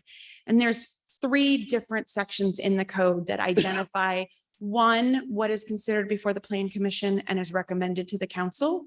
2, that it has to go through all of the standard elements that you review for a conditional use permit procedure, as well as there's another series of factors where you have to meet at least 2 of those 4. So this first slide identifies some of the things that the Plan Commission had to address. And I'm going to go through some slides to show how they address these items, but it related to relationships between the development and the neighborhood, other things related to landscape, to the architecture, to how areas are going to be preserved in terms of the environment, and then just overall good planning and good site plan. This is the series of objectives that they need to meet at least 2 of, and I'm going to read them because they are pretty important. The first is retention of and avoidance of damage to a substantial number of existing trees by imaginative land planning and building design. The next one is minimization of rate grading by imaginative land planning and design. The next one is retention of substantial amount of open space, not including driveways, road, and parking areas. And the last one is development of exterior building design intended to be compatible and harmonious with nearby residential development. And again, as I go through these factors, I'll try to talk about each of those. So the density determination, in order to look at how many units you can build under the PEU, is that the developer has to show how you would do it under a standard subdivision. Standard subdivision, most cases, includes a cul-de-sac or some sort of means to get down and the street area. The cul-de-sac has to meet all of our street standards. All of the lots have to meet all of the minimum requirements for lot size, for lot width, and average lot width. And so when they do that and pull this together, you can see they showed how they could make a standard subdivision meet with 5 houses, providing this new cul-de-sac and a pretty large circular turnaround, which has to meet the ability for a fire truck to be able to get down and make a turning radius. The PEU allows you to take those 5 standard lots and multiply that by 120%. Seems like a pretty large number, but when you do the math, it just means they get 1 more unit. So they can build 6 instead of 5. But in looking at the 6 versus 5, you can see the overlay of the impact to trees when you do a standard subdivision. The entire area where the substantial larger trees are on the lot is towards the rear, in the area where that circular turnaround would have to be and where the drive would need to be. And so in trying to think through what can you do, one of the things is looking at the preservation of existing trees.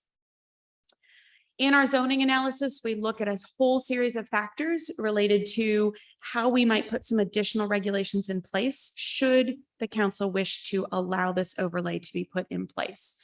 We look at use and density. We look at the dimensional regulations, parking, access and circulation, the overall tree preservation and landscaping, what it's going to do when it goes to Architecture Review Board. And then we also ensure that it meets building code as well as looking at fire code. So in this case, the planned environment unit gives the opportunity for someone to ask for multiple different types of housing. You can ask for anything from a detached single family to attached. You can actually go all the way up to multiple family dwellings and apartment units. And then there's also types of commercial limited uses that you can add in. The applicants are simply asking for 6 detached single family dwelling units. And that would be something that we can restrict within the ordinance.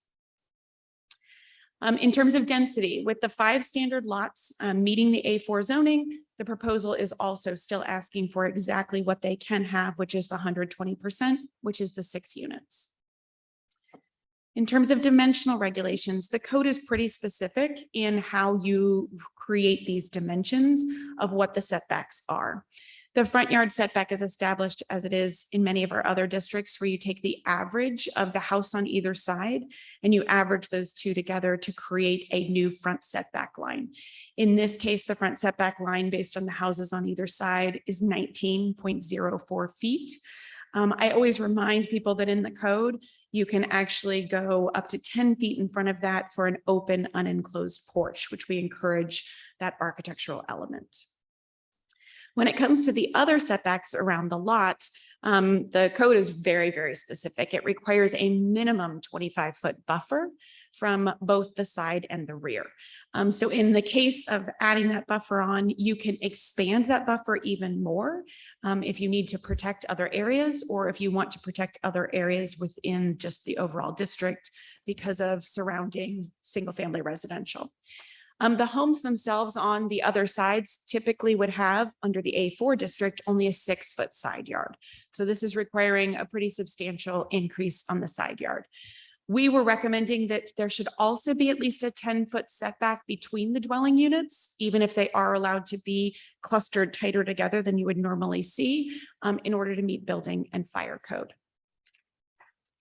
You can see here highlighted in green, an area that would then potentially also be impacted both by the setbacks and by the protection of the tree area.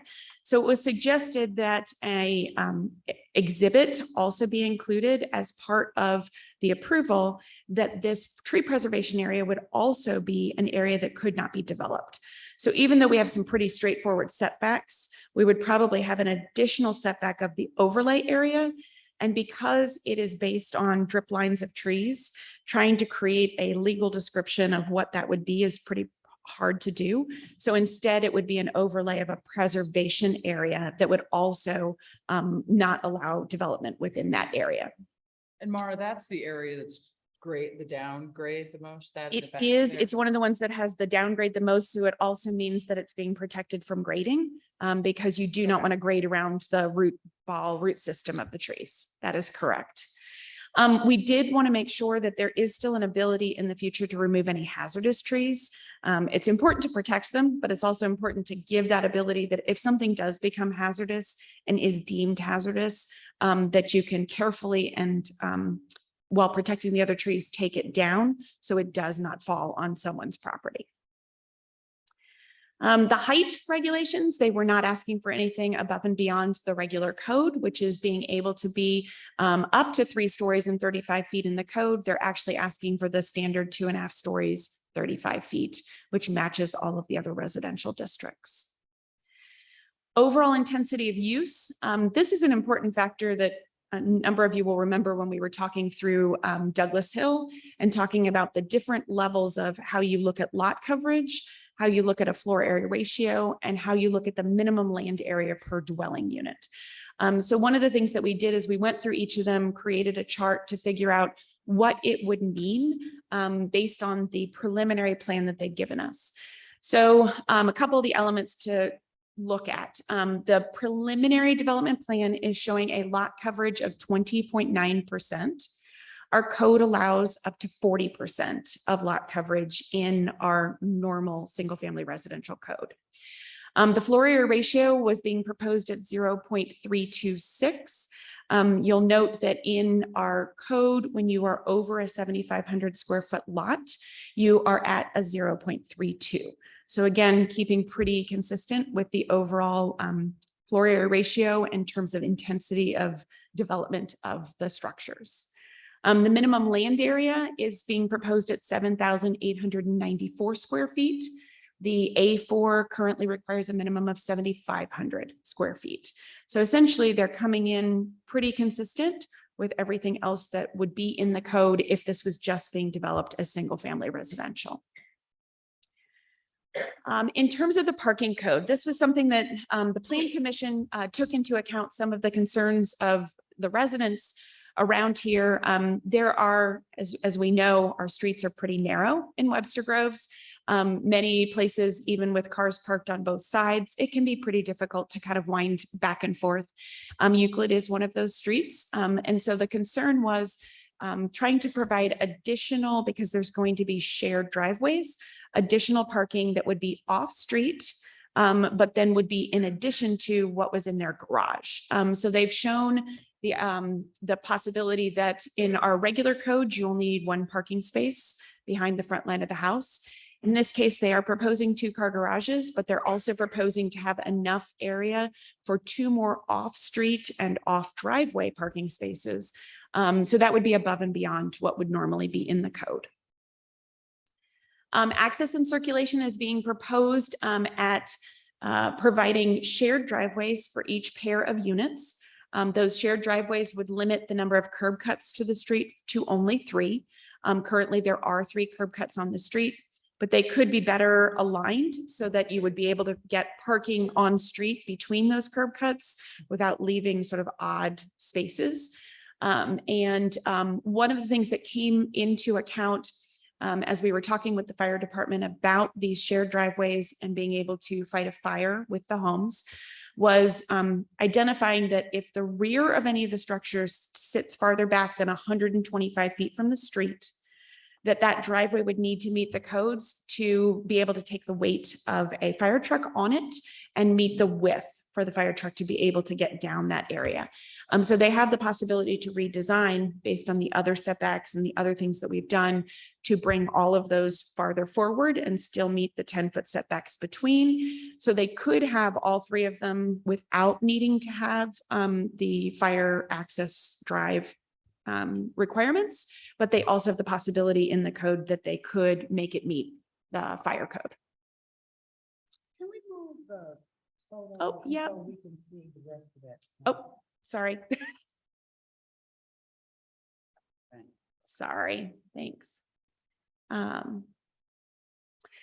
Architectural Review Board. So even though they did include in the packet some images of kind of the ideas of what cluster type housing is around the country, these are not specific to what would go before the Architectural Review Board.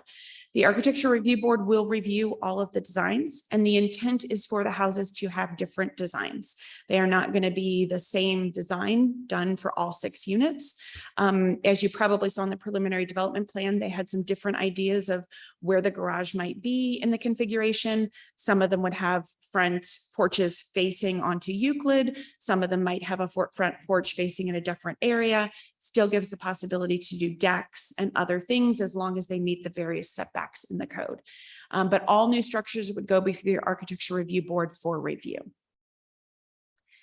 So before I get into recommendations, any questions? I do have a question about the 2 off-street, 2 off-driveway parking, because I was trying to look at the photograph so you can see 2 cars parked like in front of the garage. That's correct. But how is that off driveway? Because this is the driveway is where these red arrows are. So the driveway comes up. So a car can still get in and out of that shared driveway while these cars are parked out of the way. Okay, so we're just saying we're gonna have a driveway to the garage that's long enough and wide enough for 2 cars off the street. Yes. So they have an additional 2 off street in addition to the 2 that are in their garage. And then that driveway can be wide enough that cars can go back and forth between the 2 shared, 2 units that are sharing that shared driveway. So if someone's coming in and wanting to come and visit the person who's in the house that's towards the back, they'd still have access and free access through that driveway and still have a couple other parking spaces there. Okay, and then with the blue is where we were saying, I think I understood from the planning commission that area would need to be wide. There's a decision as to if they wanted to make it wide enough to be able to support a fire truck so that a fire truck can get back to those furthest units, I guess, if it is long. That's correct. So see this last house, how the red line goes through the middle of the house? If they want to redesign it and bring that house farther forward and closer to the one in front of it, if the main bulk of the house, not the garage, but the living space of the house meets that red dashed line, then that driveway does not need to meet fire standards for it to be able to hold a fire truck, because they will be able to access it and fight that fire with that distance. From the street in the front going between everybody else's houses and yours. Yes, coming down, they'd be able to go down the driveway with their with their means of fighting the fire, the hoses and other things. Without driving it. Okay, but so they could access that far house. Correct. On that driveway without having to put the truck on it. Correct. Basically is what we're saying, and without having to disturb other people's property. Correct. And then if they weren't going to do that and we're going to move it farther back, then that is when that blue area does need to meet both the width as well as the ability to hold the weight of the fire truck. Where you said there was one other of these planned environmental units? Webster, where's that at? That's at Webster Oaks Place. So if you are going south on Elm and you pass by Annunciation Church, it's on the right-hand side. It's a series of condos that are small townhouses that are and they're not super small. They're butted up against each other. They saved a whole series of open space around the outside and a number of trees, and they are clustered together towards the middle of the development. Gotcha. So one thing that I'm interested in here is we're adding a lot of structure and concrete to an area that did not have as much concrete or structures. What's the water retention policy on something like this? They have to meet all the stormwater requirements.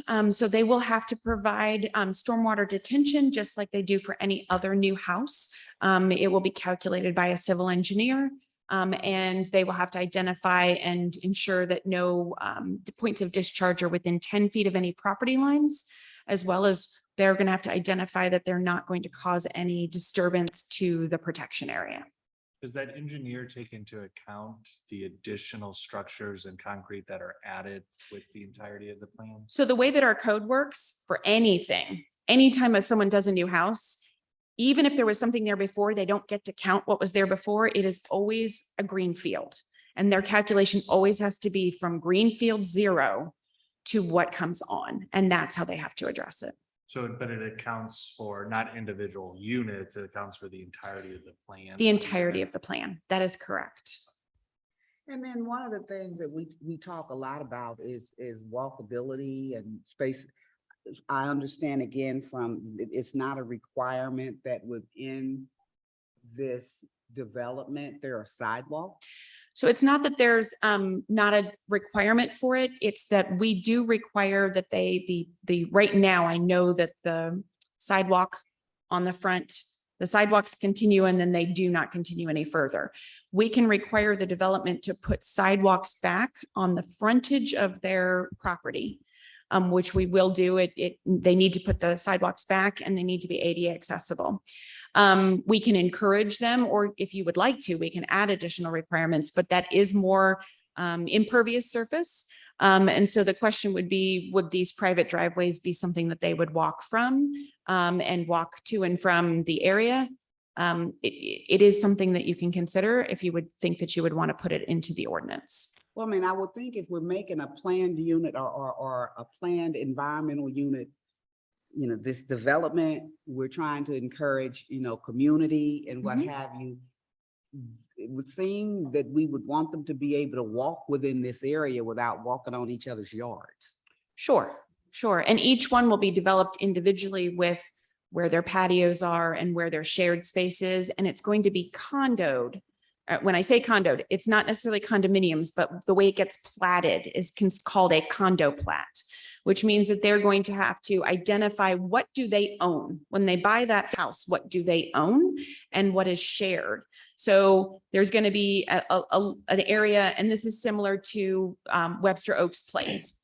They each own the land that their unit is on, and they own a certain small amount of the land that's around it. They can build a small patio, they can build a small deck, but they all share the use of their drive that gets them into their development.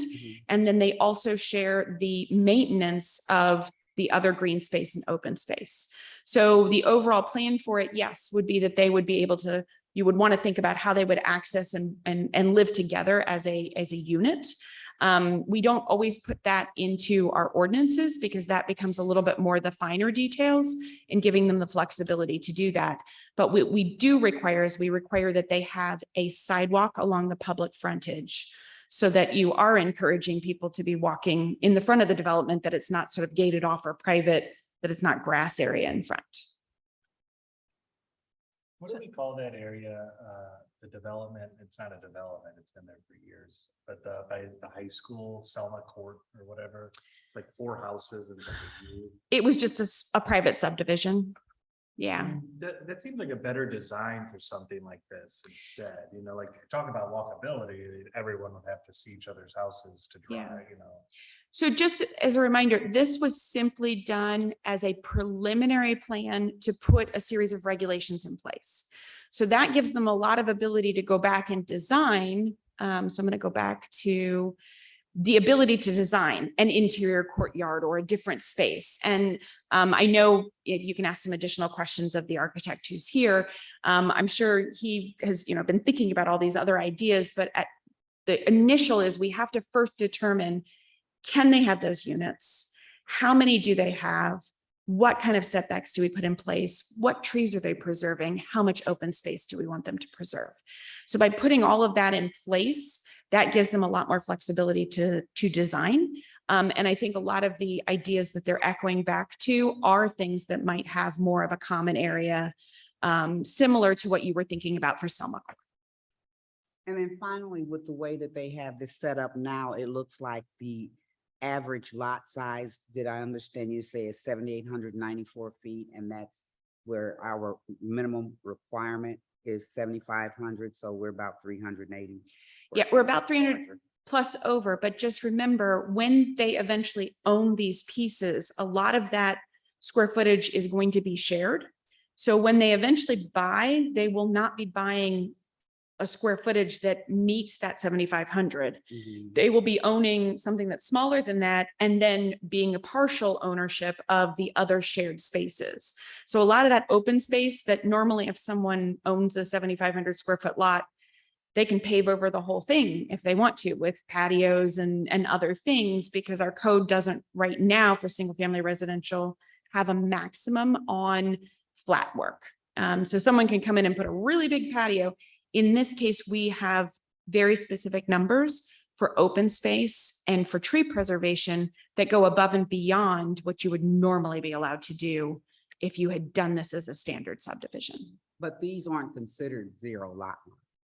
They are not considered zero lot line. We've asked for a 10-foot setback between them. So when they do come in, they are going to establish a series of lines. And we simply said 10 foot between structures. So that gives them some flexibility for how they might want to design how they're going to sell the land. So they have some flexibility. You could technically have one lot because of where you want to give them extra space to maybe build a patio or do something on a particular area.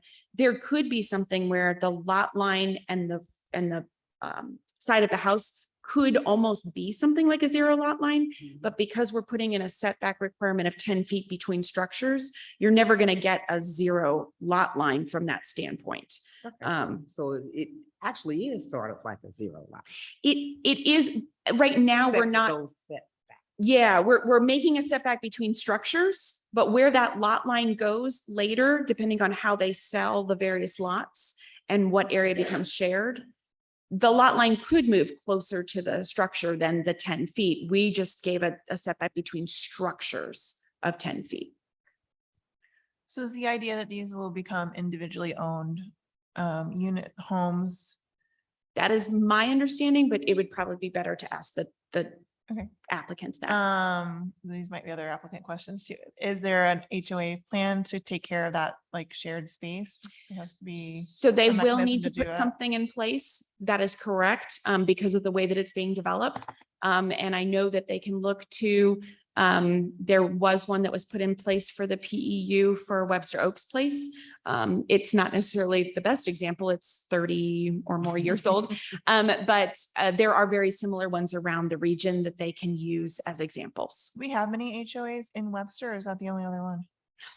I'm sure I know that Hawken condominiums, Yeah. as well as I know that there's a few others. Yeah. So not totally unusual. And then my last question was, when you showed the kind of aerial view, that long skinny lot you said was originally way back intended to connect Bell to Euclid. Is there talk of having like a footpath from this development to Bell, like to have, increase that walkability and kind of at this point, there wasn't, because that trees little, are right there well, too. besides the trees, that section of Bell actually right now is almost like a private driveway for the two houses that front this way against it. So it would be more like you're walking on someone's driveway. And I think that conversation would probably have to happen. But at this point in time, there's not an intention, mainly because it's the protection area, but also that little area, even though it's still a paper street, it really just acts as a driveway for the two homes that front it. Okay, thanks. All right, I think we can go to your recommendations. And there's quite a few of them. I'm going to try to highlight them. The first thing, just to remind you all, is that all provisions of the code are always in place. So these are just modifications that are on top of meeting everything else in the code. We're limiting the PEU to 6 units. We're stating that they do need to do a condominium plat, which would identify the maintenance of common ground, protection of trees, shared driveway easements.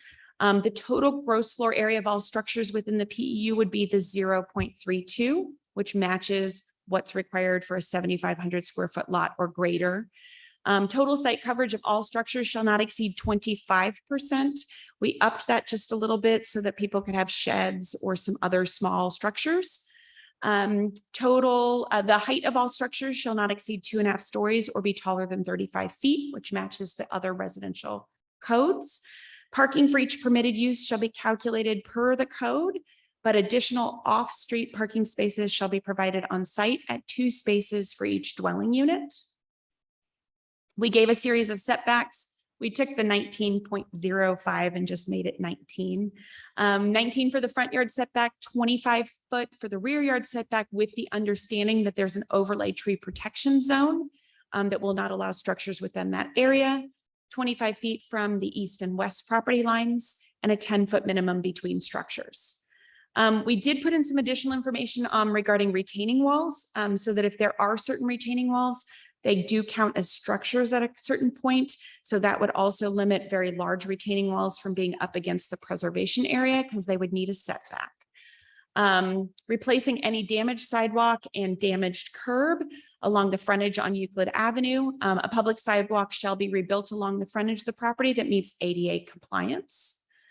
If the rear of any dwelling unit, this comes back to excluding the attached garages, is more than 125 feet from that front property line, they have to meet the specifications for construction in 50.050, which specifies how it's designed. As well as the IFC section, International Fire Code section 503, fire apparatus access roads. Ingress, egress for the shared driveways shall be a minimum of 15 feet. Any driveway that's used for a structure farther back needs to meet that 20-foot minimum width. A tree protection overlay area shall be established as part of the condominium plat, and protection shall allow for removal of any dangerous or hazardous trees in the future.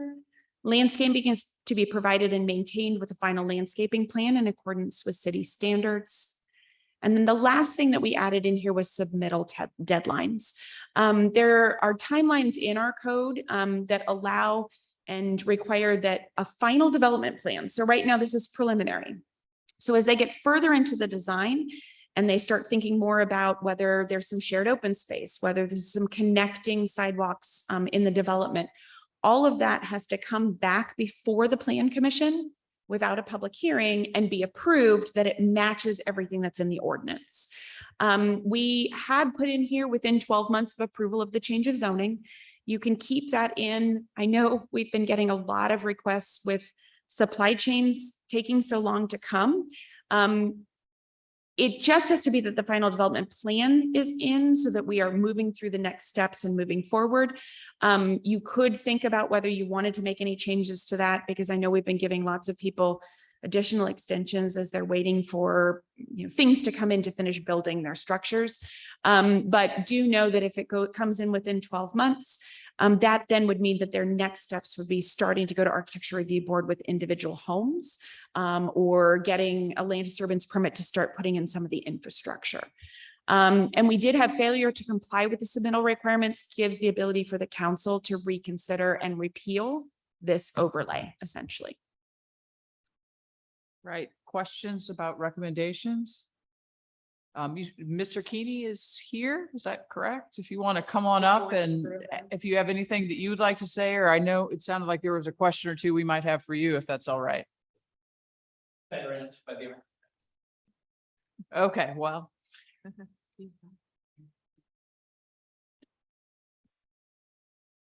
Emily, I've forgotten the question that Morris said should be referred. What were we talking about? We were talking about HOAs, talking about Like the footpath or sidewalk access.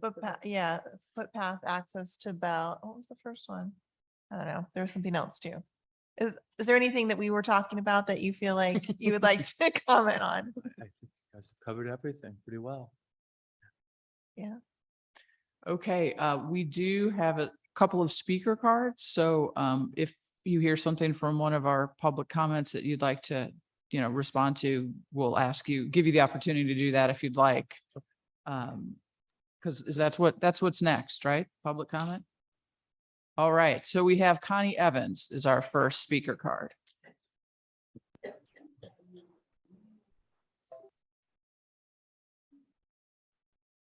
Nice to see you all up here. So over the course of the planning commission hearings, a lot of us from the neighborhood met, talked a lot about a lot of the concerns. Emerson stepped in and acted as a liaison. And I have to say that Bob and the team have been responsive to everything. I think generally everybody's in favor of this. It would be really good for the neighborhood. The big concern was water runoff onto Bell Avenue. And I have another question. I'm kind of curious if will be a building schedule. Like when this starts, will all the foundations be dug and put into place? Or will it be one building at a time? And in the process of that, if there is some kind of a catastrophic event or economic downturn and the development ends, could we be stuck with 2 buildings and 3 unfinished foundations? Is there any provision for some kind of emergency that would come up? That's one of our concerns. I don't know how things like that are normally handled, but I would imagine there's some kind of legal thing that's written in. I don't know. So, and I think that's kind of what we were wondering about now. Okay. But for the most part, we love it. And they have been very responsive. So pretty good. Would either of you like to comment on the building schedule question? I'm Brad Peterson. I'm the architect. I represent. Thanks for being here. Ponder. The building schedule, we really, in looking at it, I've done other developments where you've had streets, you have lots that are accessible to streets. Each one can be done kind of at the same time. And this one, we probably have to be careful about how we sequence building these, because we're going to have some buildings in the front and some buildings in the back. And we've been talking about it, and we'll think that through and figure out how to do that. Because you can't build a bunch in the front and then try to get back into the back and build those. So I'm thinking we're going to start at the back and try to work toward the front, or east to west or west to east, something like that. So, okay. In terms of, we're probably not going to build all of them at the same time. I would not think. It'd probably be 2 here and then maybe a couple later. Okay. And you just received a compliment about your communication with the neighborhood. I assume that your expectation is that you'll keep them informed of your Yeah, we've offered to meet and get together as the process goes along. So we've gone through several different designs on this project. We started out by dividing it into 4 lots, and we looked at the size of the houses that we could build on those 4 lots, and they're anywhere from 2,800 to 4,500 square feet. And we decided that really wasn't a good idea. It really wasn't good for the neighborhood, these big houses. And, you know, the houses around there are probably anywhere from 900 to 1,200, maybe 1,800 square feet, which is where we got to when the last image that you saw. We had a series of row houses, we had big houses, we had, you know, houses that were connected, and then we kind of decided to pull them all apart, thinking that we could surround sort of the edges with the houses and have sort of an internal community space, but also spaces that address Euclid with porches and things like that. So we kind of have a 2-tiered thing with some houses up front that address Euclid and the other ones that are sort of internal with porches and decks and things like that. So there is internal circulation. In terms of connecting Euclid to Bell, I don't know that that's going to happen, because it then becomes more of a cut through for private property, I think. And what that was originally is intended as a street to connect these two, and it never really connected. And it was eventually sold to the adjacent property owner. So, you know, we started out with really what you saw, the yellow image, were 4 properties, there were really 3. So that the Bell connection probably won't happen, just in, you know, consideration of the people that are going to own those properties. Thank you. So I just heard you say something that I like. Well, a lot of it like. I didn't mean it to sound like that. I like it. But yeah, the houses on the street are more like 900 to 15, you know, 1,200 square feet or what have you. And I don't know what I thought I heard at one of the planning commission meetings, which gave an estimated square footage of like 2,000 to 2,200, which I thought was pretty big. I mean, the idea of at least starting at 1,800 seems like it would be more in line with the current properties, and then as well as being able, that's going to help to kind of keep the price at a more accessible range too. But what are your thoughts there? So the Did I image hear you saw, I think, were 20, they were over 2,000 square feet, 2,200, something like that, 23. And I think we're thinking the same thing. We're looking at a mixture of different size houses, some that are smaller, some that are larger, maybe 2 stories, 1.5 stories, maybe a single story. What you're seeing is kind of the maximum of what we can do. You know, when we start to look at it in terms of what we can, you know, how we can occupy those spaces, and they may have to shrink down just to give us more space for circulation and other things too. But we're certainly considering different types of houses and different sizes, things that do fit in with the neighborhood and fit in with the scale of the other houses in the neighborhood. So we will be respectful of that. Okay, and I know that typically with condominiums and financing, there's a point at which the development is handed over to the homeowners association, and then they'll do their bylaws, codes, covenants, restrictions, and all of that. But and generally for financing, with what this price point will be, they would all be agency financing, meaning sellable to Fannie or Freddie. But they typically are going to have guidelines in terms of what the mix of owner occupied and non-owner occupied could be. Can you tell me your objective? I mean, because I know that what we're thinking as a community is owner occupied. And I know one of the things that we're facing nationwide is this whole phenomenon with these investors coming in, paying cash for transactions and pretty much knocking homeowners out of the market and renting these properties out. Have you thought about a commitment to home ownership for these properties? I haven't myself, no, and you know, maybe Honor Properties has, but I think it becomes a collective whole of the people that live there. I would think that they would determine how that works. And I'm not sure legally how that works, how you can tell somebody who they can sell it to, who they can't. So it's not I don't know. It's probably Well, I know best the answer that I have. agencies are going to say that if it's a condominium, and I believe Fannie and Freddie's guidelines are if these properties are being financed, unless somebody's paying cash, which they could very well, then you can only have, with this being a condominium, a cluster, a maximum of 50% rental. And generally you're limited to the number of units that can be owned by one person. Right. Again, maybe that's part of that condominium agreement that you cannot rent your property. You know, I don't know legally how that is, you know, how you establish that. I don't know. So if I may, I think what you're talking about are relationships, limitations that would be placed by a lending institution regarding how those things are going to be used. So from the city's perspective, and going to the question that was asked, how do we protect against a developer who would come in and halfway through would lose their funding and not be able to finish the project? The answer is we can't. We don't. We don't have a redevelopment agreement. It's not a project that we are doing. We're simply making sure that they're compliant with our zoning laws. Okay. So the things that you're describing in terms of limitations that would exist would be limitations that would exist between a lender and a borrower. And we would have no say in that. So if something happened and a project failed, God forbid, it then becomes market forces that take care of it. It's not something we do. We have nothing built into this plan that would allow us to do that. All we're doing is making sure that, again, it's meeting our zoning requirements and the overlay as Mara has described it. Just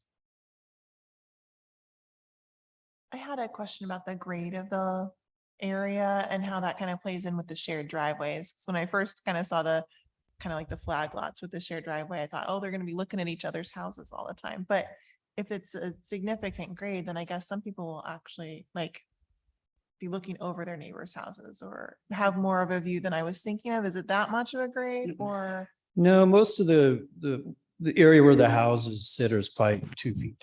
It's 2.5 feet. So is that a concern in having like the shared driveways that people will be kind of in close quarters or will not have, like, will have a view of their neighbor's house as opposed to sky? Yeah, and that's something we're going to have to take into consideration. So you're looking at the back of the house, but not the back of a house, you know, so that's one of the design considerations. The houses that you see on the site plan that you received, they're all the same size. They're just kind of spun around doing different things. So yeah, we're gonna have to take that into consideration, making sure you're not feeling like you're looking at the back of somebody's That's where you house. come in as an architect. Yeah, and the grade part is really that sort of northwest corner where it kind of slips down, and we don't have any houses back inside there. Okay. So we can limit the changes in grading that we're doing, and we can keep all the trees and things back there. It's more of a shared public space back there. All right, thank you. We do have another public comment card from Dave Buck.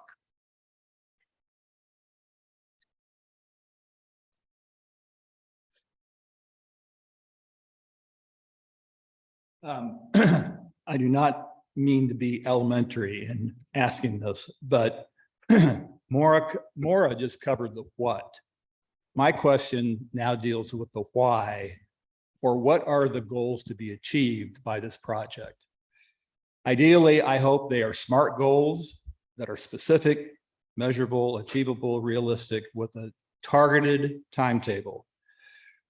We have been burned before. Because to me, if we learned anything from Douglas Hill, is that setting weak, vague, and broad goals up front with no clear strategic direction or focus can lead to weak outcomes.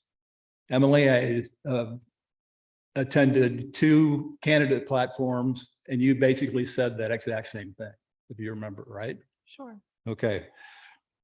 Thus, I am simply asking, what are the SMART goals of Euclid Elms? I mean, it's a basic question, and I think we need to answer it. I think the developer needs to answer it, and the city needs to answer it.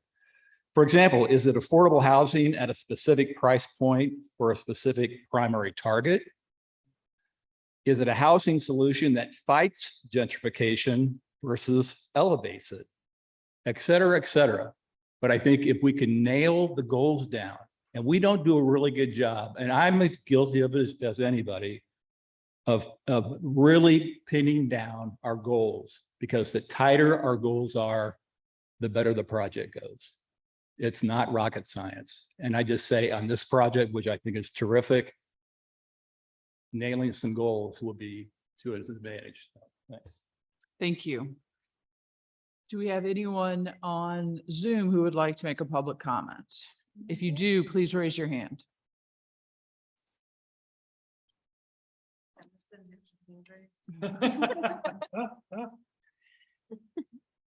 Madam Mayor, I do Because- see Councilmember Smith with his hand up. Yes. Please proceed, Mr. Smith. Thank you. I mean, I wanted to make this comment at the bitter end. But as Connie Evans mentioned that I have spoken to the bulk of the residents, surrounding that development. They're all in favor of it. I'm in favor of it. It's right up the street from our house on Euclid. I think it'd be a good addition to the area. Also, I want to put a memo in the minds of the council. Once this development takes place, and I think somebody mentioned walkability. If you ever walked up Euclid between Elm and Plateau, you go 2 houses and there's no sidewalks. You go another 2 houses, you walk on sidewalks, there's no sidewalks. So I hope that we have some type of plan when this development comes to a close, that we extend the sidewalks all the way down Euclid on both sides of the street. It's a heavy travel street. A lot of kids go to school there. A lot of residents walk, and we're walking in the streets. So putting the sidewalks in would be a public safety, and it will increase walkability in the neighborhood. So that's my comment. Emerson, this isn't to be contradictory, but I do think that this council and this city as a general needs to talk about sidewalks and whether it actually creates walkability and whether it actually creates safer streets.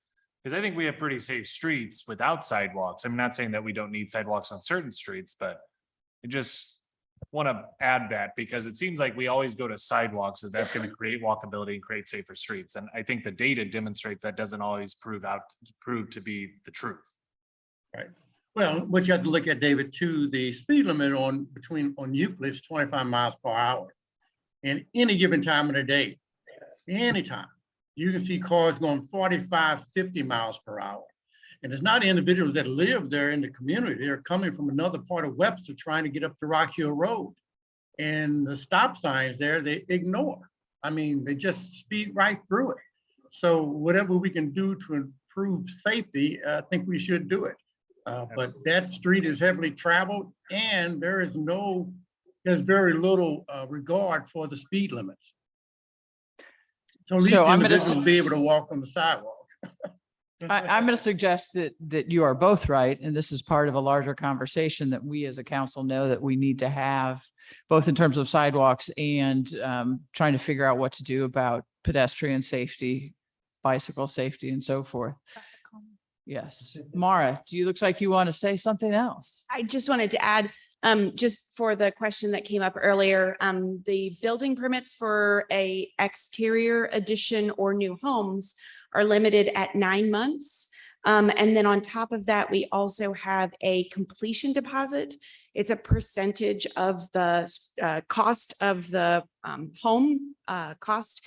And we hold on to that so that if partially through a construction project, something does not complete, we have enough to at least board it up safely until something else can happen or clean up an area to keep, if there's no grass or other things like that. So I just wanted to put that on the record. In addition, as the new houses come in, there will be a sign in the yard letting them know when they're going to Architecture Review Board.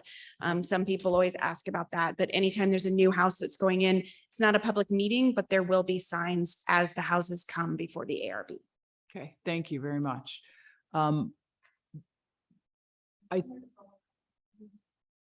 Yes, we haven't closed the public hearing, so hand over that card and come on up.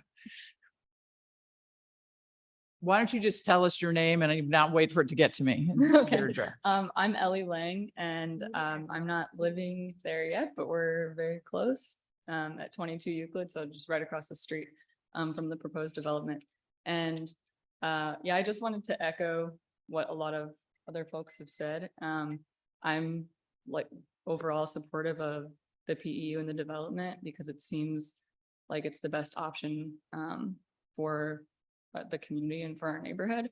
But I also want to echo what a few other folks have said about just concern for affordable housing. I don't know specifically, maybe Mara probably knows this more than I do, maybe some of you do. I don't know what kinds of things can be required or recommended by the council, but things, surrounding affordable housing, I think would be important to me personally, and just from talking to other members of the community in the neighborhood, it seems like it's important to other folks too. And what you said was, I think, really important too. Yeah, and I think in just like a larger conversation about the possible future use of PEUs in the future, something that I was kind of thinking about, and I'm not saying this because I think the PEU is a bad idea. Like I said, I think it's probably our best option in this case. But I was sort of thinking about if it would ultimately, how it would affect affordable housing, I guess is what I'm trying to say.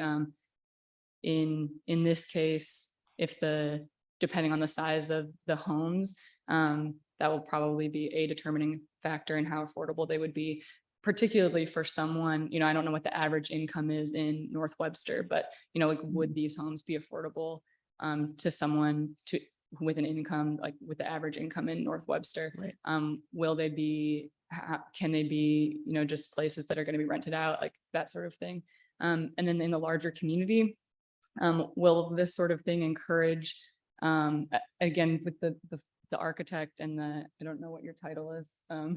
I appreciate how their openness to working with the community. And I mean this in a more general sense, when, real estate investors, many of them predatory in my opinion, will this encourage predatory real estate practices where, companies will buy and then hold on to properties until nearby adjacent properties go up for sale, be able to outbid anyone who's trying to live there, to create a PEU, because building the maximum size home in certain areas of Webster isn't as lucrative as building more smaller homes, but that are still bigger than what's affordable. I don't know if that makes sense, but Oh, it does. yeah. So I guess those are the kinds of things I'm thinking about. I don't know how relevant it is to this particular development, but I think it's relevant overall. So those are my concerns. Thanks. Thank you very much. Thank you very much. All right. Last chance for public comment. And I believe we asked you to do your exhibits before we close and then go to first and second reading. And the list of exhibits is lengthy. Emily wants to do it. It's your turn now. I would move for the admission of the following exhibits. Plan Commission Staff Report by Mara Perry, Director of Planning and Development, for the meeting date March 7th, 2022, with the following attachments. Number 1, a tree study and contours plan. Number 2, a site plan identifying 5 lot standard subdivision configuration. Number 3, site plan identifying 5 lot standard subdivision configuration with trees and contours. Number 4, a townhouse preliminary development plan. And number 5, Custer preliminary development plan. The minutes of the March 7th, 2022 Plan Commission meeting.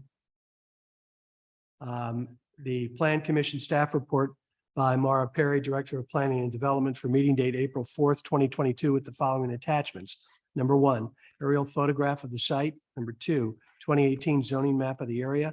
Number 3, site plan with property lines. Number 4, site plan with property lines, existing trees and contours. Number 5, site plan with 4 single-family homes. Number 6, site plan with 4 single-family homes with property lines, existing trees and contours. Number 7, site plan 5 lot development. Number 8, site plan 5 lot development with property lines, existing trees and contours. Number 9, site plan cluster development. Number 10, site plan cluster development with property lines, existing trees and contours. Number 11, considerations and determinations. Number 12, cluster housing images. The minutes of the April 4th, 2022 Plan Commission meeting. The Plan Commission Staff Report by Mara M. Perry, Director of Planning and Development, for meeting date May 2nd, 2022, with the following attachments.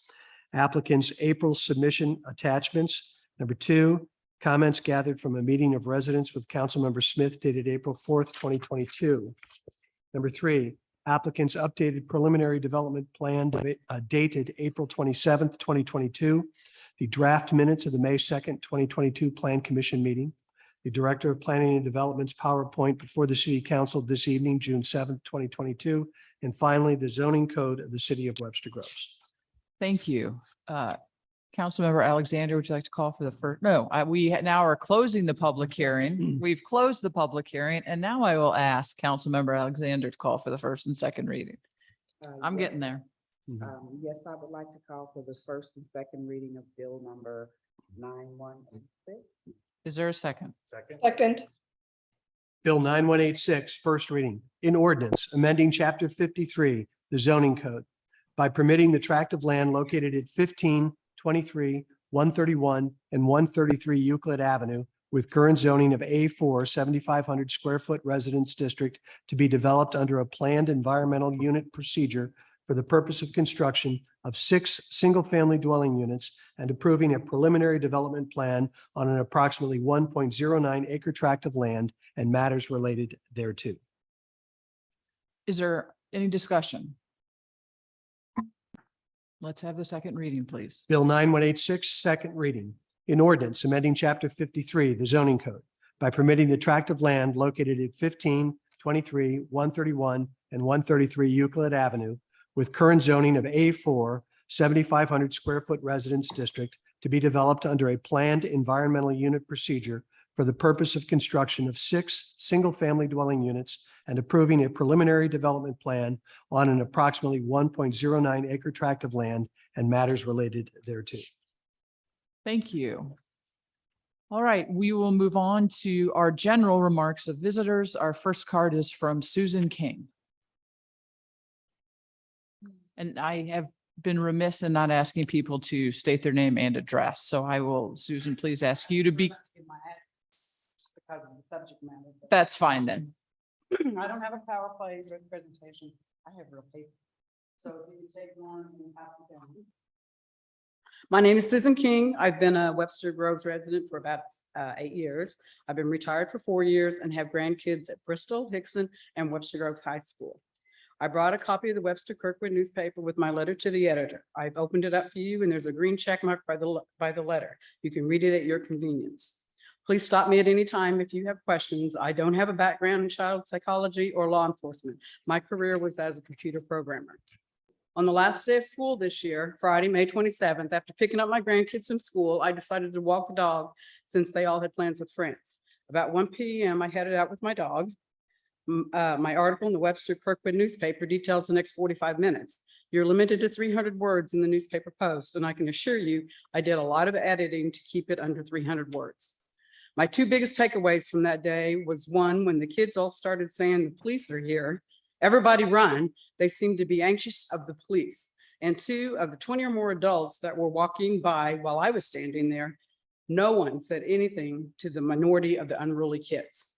I'm here today to discuss 2 things: the need for a police presence on early dismissal and most Fridays during the school year at the area in front of Panera Bread, and 2, an idea or proposal to assist with this issue. I think Old Webster and additionally Old Orchard should both at a minimum have at least 1 patrol officer, preferably on foot, at these locations during the school sessions on Fridays from 3:15 to at least 6 p.m. and on early dismissal days, 15 minutes after the dismissal and for at least 3 hours. I'm suggesting that the police get out of their cars and mingle positively with the kids, introduce themselves, ask them about their school day. Are they excited about Christmas? Anything. I did some research and found a statistic on the Strategies for Youth website founded in 2010, and I quote, "Training for police of encounters with youth amounts to less than 1% of an officer's training," end quote. I find that very sad. I would like to encourage interaction between officers and our kids, perhaps having uniformed police hand out tokens that could be taken or presented to Webster Groves participant hangouts to receive something free or discounted. An example would be a wooden coin that given out during interactions with the kids and recycled through the participating businesses. I found a website that for 42 cents, you can purchase a one-sided imprinted wooden nickel about the size of a quarter. We could put a Webster Grove logo on one side and the officers could sign the other side. I feel so passionate about this, I would be even willing to donate the first 200 nickels. I've talked to the Panera Bread manager, Antonio Gomez, and he's willing to talk to Panera corporate management about participating. They've had all kinds of issues with unruly kids, but are not comfortable confronting these kids and they are not getting a lot of support from the police. I will close by saying that Webster Groves is usually a quite safe place to be, but we need to educate our kids so that we never see a Sandy Hook, Parkland, or Evade situation. Thank you very much. What do we do next? So generally, as a rule, we don't respond to public comments during the course of the meeting, but I would be happy to follow up and have a conversation with you. So if you don't mind, I'll take your phone number off the card and give you a call. Perfect. Thank you. Thank you. very much. Thank you. Sure. Our second speaker card is from Dave Buck.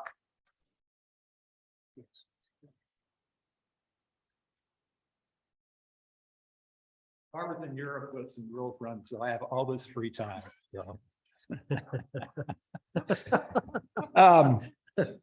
Okay.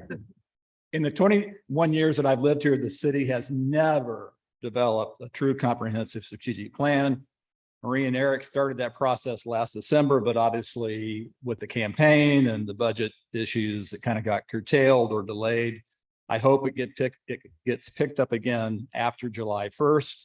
And if you need any inspiration, I encourage you to review the 19-page strategic plan of the city of Kirkwood, a plan they officially revisit and update every 5-year cycle. Okay.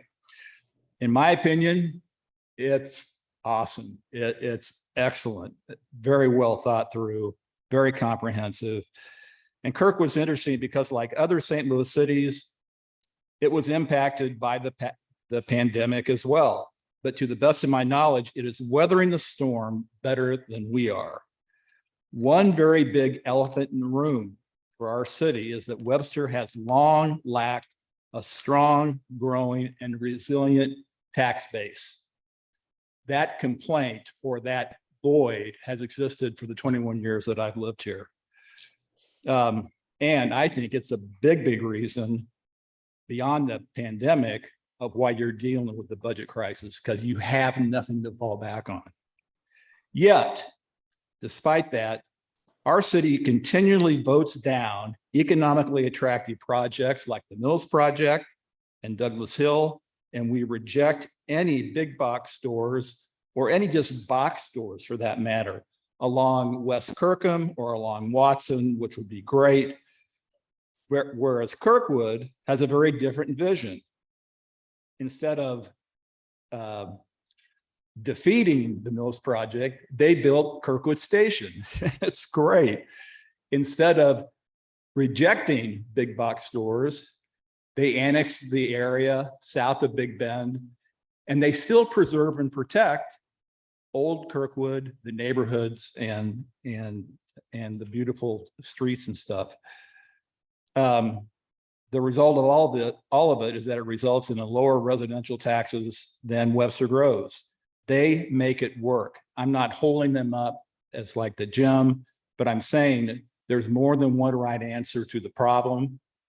And I think that Webster Groves, I think City Council can think differently, particularly when you get into developing a true strategic plan for our town, which we haven't had in 20 years. Thanks. Thank you. Is there any new business from council members, staff? Oh, yeah, and we're checking to see if anyone else has their hands up. Okay, now I'll ask again, is there any new business from the count? Stop laughing at me, Councilmember Franklin. Not laughing at you. Just think it's funny that you think you're messing up or not. All right, no new business. I don't hear of any new business. Then we'll go on to our unfinished business and we'll put you on the spot, Councilmember Franklin. Could you call for the third reading of Bill 9185? Yes, Mayor, I'd like to call for the first and second reading of Bill number 9185. Actually, it's the third I'm reading. sorry, Madam Mayor, I'd like to amend my statement and I'd like to call for the third and final reading of Bill number 9185 and its subsequent adoption. Second. Or All right. third. Bill 9185, third reading. An ordinance amending Chapter 10, Public Ways and Places, Article 2, Excavations, Section 10.110, permit required to increase excavation permit fees within the city of Webster Groves. Any discussion? All right, let's have the vote. Yes, Mayor. Councilmember Bliss, Yes. Councilmember Franklin. Yes. Councilmember Smith, Yes. Councilmember Alexander. Yes. Councilmember Richardson. Yes. Councilmember Hickson Shepherd. Yes. Mayor Arnold. Yes. All right, that brings us to new business. Councilmember Richardson, would you like to call for the first and second reading of Bill number 9187? Yes, Mayor. I'd like to call for the first and second reading of Bill number 9187. Is there a second? Oh, second. All right, Bill- first reading. Bill 9187, first reading. An ordinance defining the pay grades of the classified and unclassified service of the city of Webster Groves, fixing the compensation for employees in said classifications, and repealing ordinance 9151, 9152, and 9174. Is there any discussion? We'll have the second reading, please. Bill 9187, second reading. An ordinance defining the pay grades of the classified and unclassified service of the city of Webster Groves, fixing the compensation for employees in said classifications, and repealing ordinance 9151, 9152, and 9174. Thank you. Is there anything anyone would like to remove from the consent agenda? Madam Mayor. Sorry. Yes, Mr. Just briefly, Peterson. did you want the PowerPoint presented on the ordinance or do you want? the one- I didn't know there was a PowerPoint Yeah, to it be should have been in your presented on the packet. ordinance. Sorry about, it's fine. That's If we're- okay. If you're good, we don't need to do it. So. How, can we submit that for the minutes then and include that in the minutes and we'll continue on? Okay. Just for those of you in the audience or who are listening to the recording, this resolution or this this ordinance is a companion piece to our budget that simply codifies our salary ranges. And Madam Mayor, it's the same information that has been presented before. So Mr. Peterson was just going to give a brief presentation of it, but including it in the minutes, and it will be also on the website. So Okay. if individuals are interested, they can find it there. Great. Thank you very much. Is there anything to be removed from the consent agenda? I don't want to remove anything, Madam Mayor. I just had a quick question about 2218. So when's the last time that we replaced or did anything with the courts at Larson Park? You knew you were here for a reason, Poor Scott. Scott, he's been here the whole time for this. 2006 I was the last time I got the artificial turf. And I remember when we were discussing the whole Memorial Field tennis courts and like, do we have too many tennis courts and stuff like that? For our population.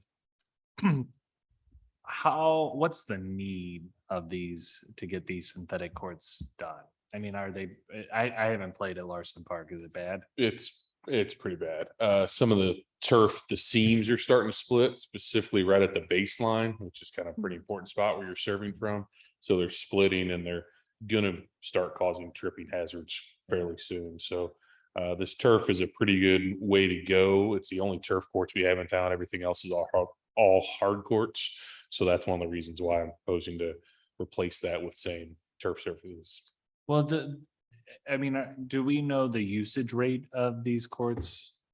I know that's probably a hard thing to track. I don't have a counter out there that knows, but they are pretty well used. Oh, really? Yeah. There's a different population subset that likes to use them. Turf plays a little bit slower than hard court does. So some of your people with mobility issues or your senior players like to play on those turf surfaces sometimes. Do we have synthetic courts other places in Webster? This No, would be those the are- only. they're the site. only two we Oh. have. Yep. The only reason I'm asking these questions is because I see that it's coming in 25,000, roughly 25,000 over budget. I was wondering if there'd be the potential to delay until, I don't know, inflation comes under control, if it ever does, you know. We've kind of delayed these courts a couple of times Yeah. already. I was originally looking at putting in hard courts about 2 years ago and had a pretty strong population that was pushing The to synthetic. have turf to keep the turf in Alright. for that slower play. All right. But yes, inflation, everything else has raised the prices on them. Yeah. I mean, in your mind, Scott, this is a more long-term question. I apologize, but like, I mean, the next courts that need to be redone, do they need to be redone, or should we really be talking about, should we get rid of some tennis courts in Webster Groves? Certainly a good question to ask. I don't have any other plan Yeah. for total renovations. But Barnacle would probably be the next set of courts that would be up for renovation. And do you turn those into maybe just pickleball courts Yeah. instead of tennis courts? So we don't have any set pickleball courts, Mhm. something like that. There's certainly good questions Options. to ask. All Yeah, right. Thank Yep. you very much, Ted. You're welcome. All right, thank you. Any other questions or discussion of the consent agenda? Mr. Smith, would you like to call for the approval of the consent agenda? Yes, Mayor, I'd like to call for the approval of the consent agenda. Second. Second, All right, Councilmember Franklin, Yes. Councilmember Smith, Yes. Councilmember Alexander, Yeah. Councilmember Richardson, Yes. Councilmember Hickson Shepherd, Yes. Mayor Arnold, yes. Councilmember Bliss. yes. All right, we have made some appointments to boards and commissions. Susan Delcato has been named to the Historic Preservation Commission. Karen Drexler and Dan Warner to the Old Webster Special Business District Advisory Commission. Clark Hotaling and Susan Sunderman to the Traffic Advisory Commission. Webster University has nominated and he has been appointed to the Police Community Engagement Board. That's John Buck. Ron Zager has been appointed to the Webster Groves Historical Society Board in the city appointment slot. Paul Bars and Jeffrey Tomich have been reappointed to the Sustainability Commission. Now, we do have a closed session. Yes, ma'am. And Under, somebody's got to do it now that I don't anymore, folks. I'll do it. I'll do it. Councilwoman Bliss will do it. Councilmember Bliss, would you like to call for a closed section? Do you mind telling me which numbers? 610-021 subsection 1, Attorney Communications. Okay. Yes, Mayor, I'd like to call for an executive closed session regarding number 1, attorney-client privilege communications, Missouri statute 610.021, open paren 1, close parens. Mayor, and item 3. Oh, that's right. Yes. And also Pam, would you add number And 4? item 3, in item Oh, 3, no, personnel. Yes, ma'am. Yes, item 3, personnel, Missouri statute 610.021, open parens 3, close parens. Is there a second? Second. All right, let's have a vote. Yes, Mayor. Councilmember Smith, Yes. Councilmember Alexander. Yeah. Councilmember Richardson. Yes. Councilmember Hickson Shepherd, Yes. Mayor Arnold, Yes. Councilmember Bliss, Yes. Councilmember Franklin. Yes. All right, thank you all for being with us this evening. Good night.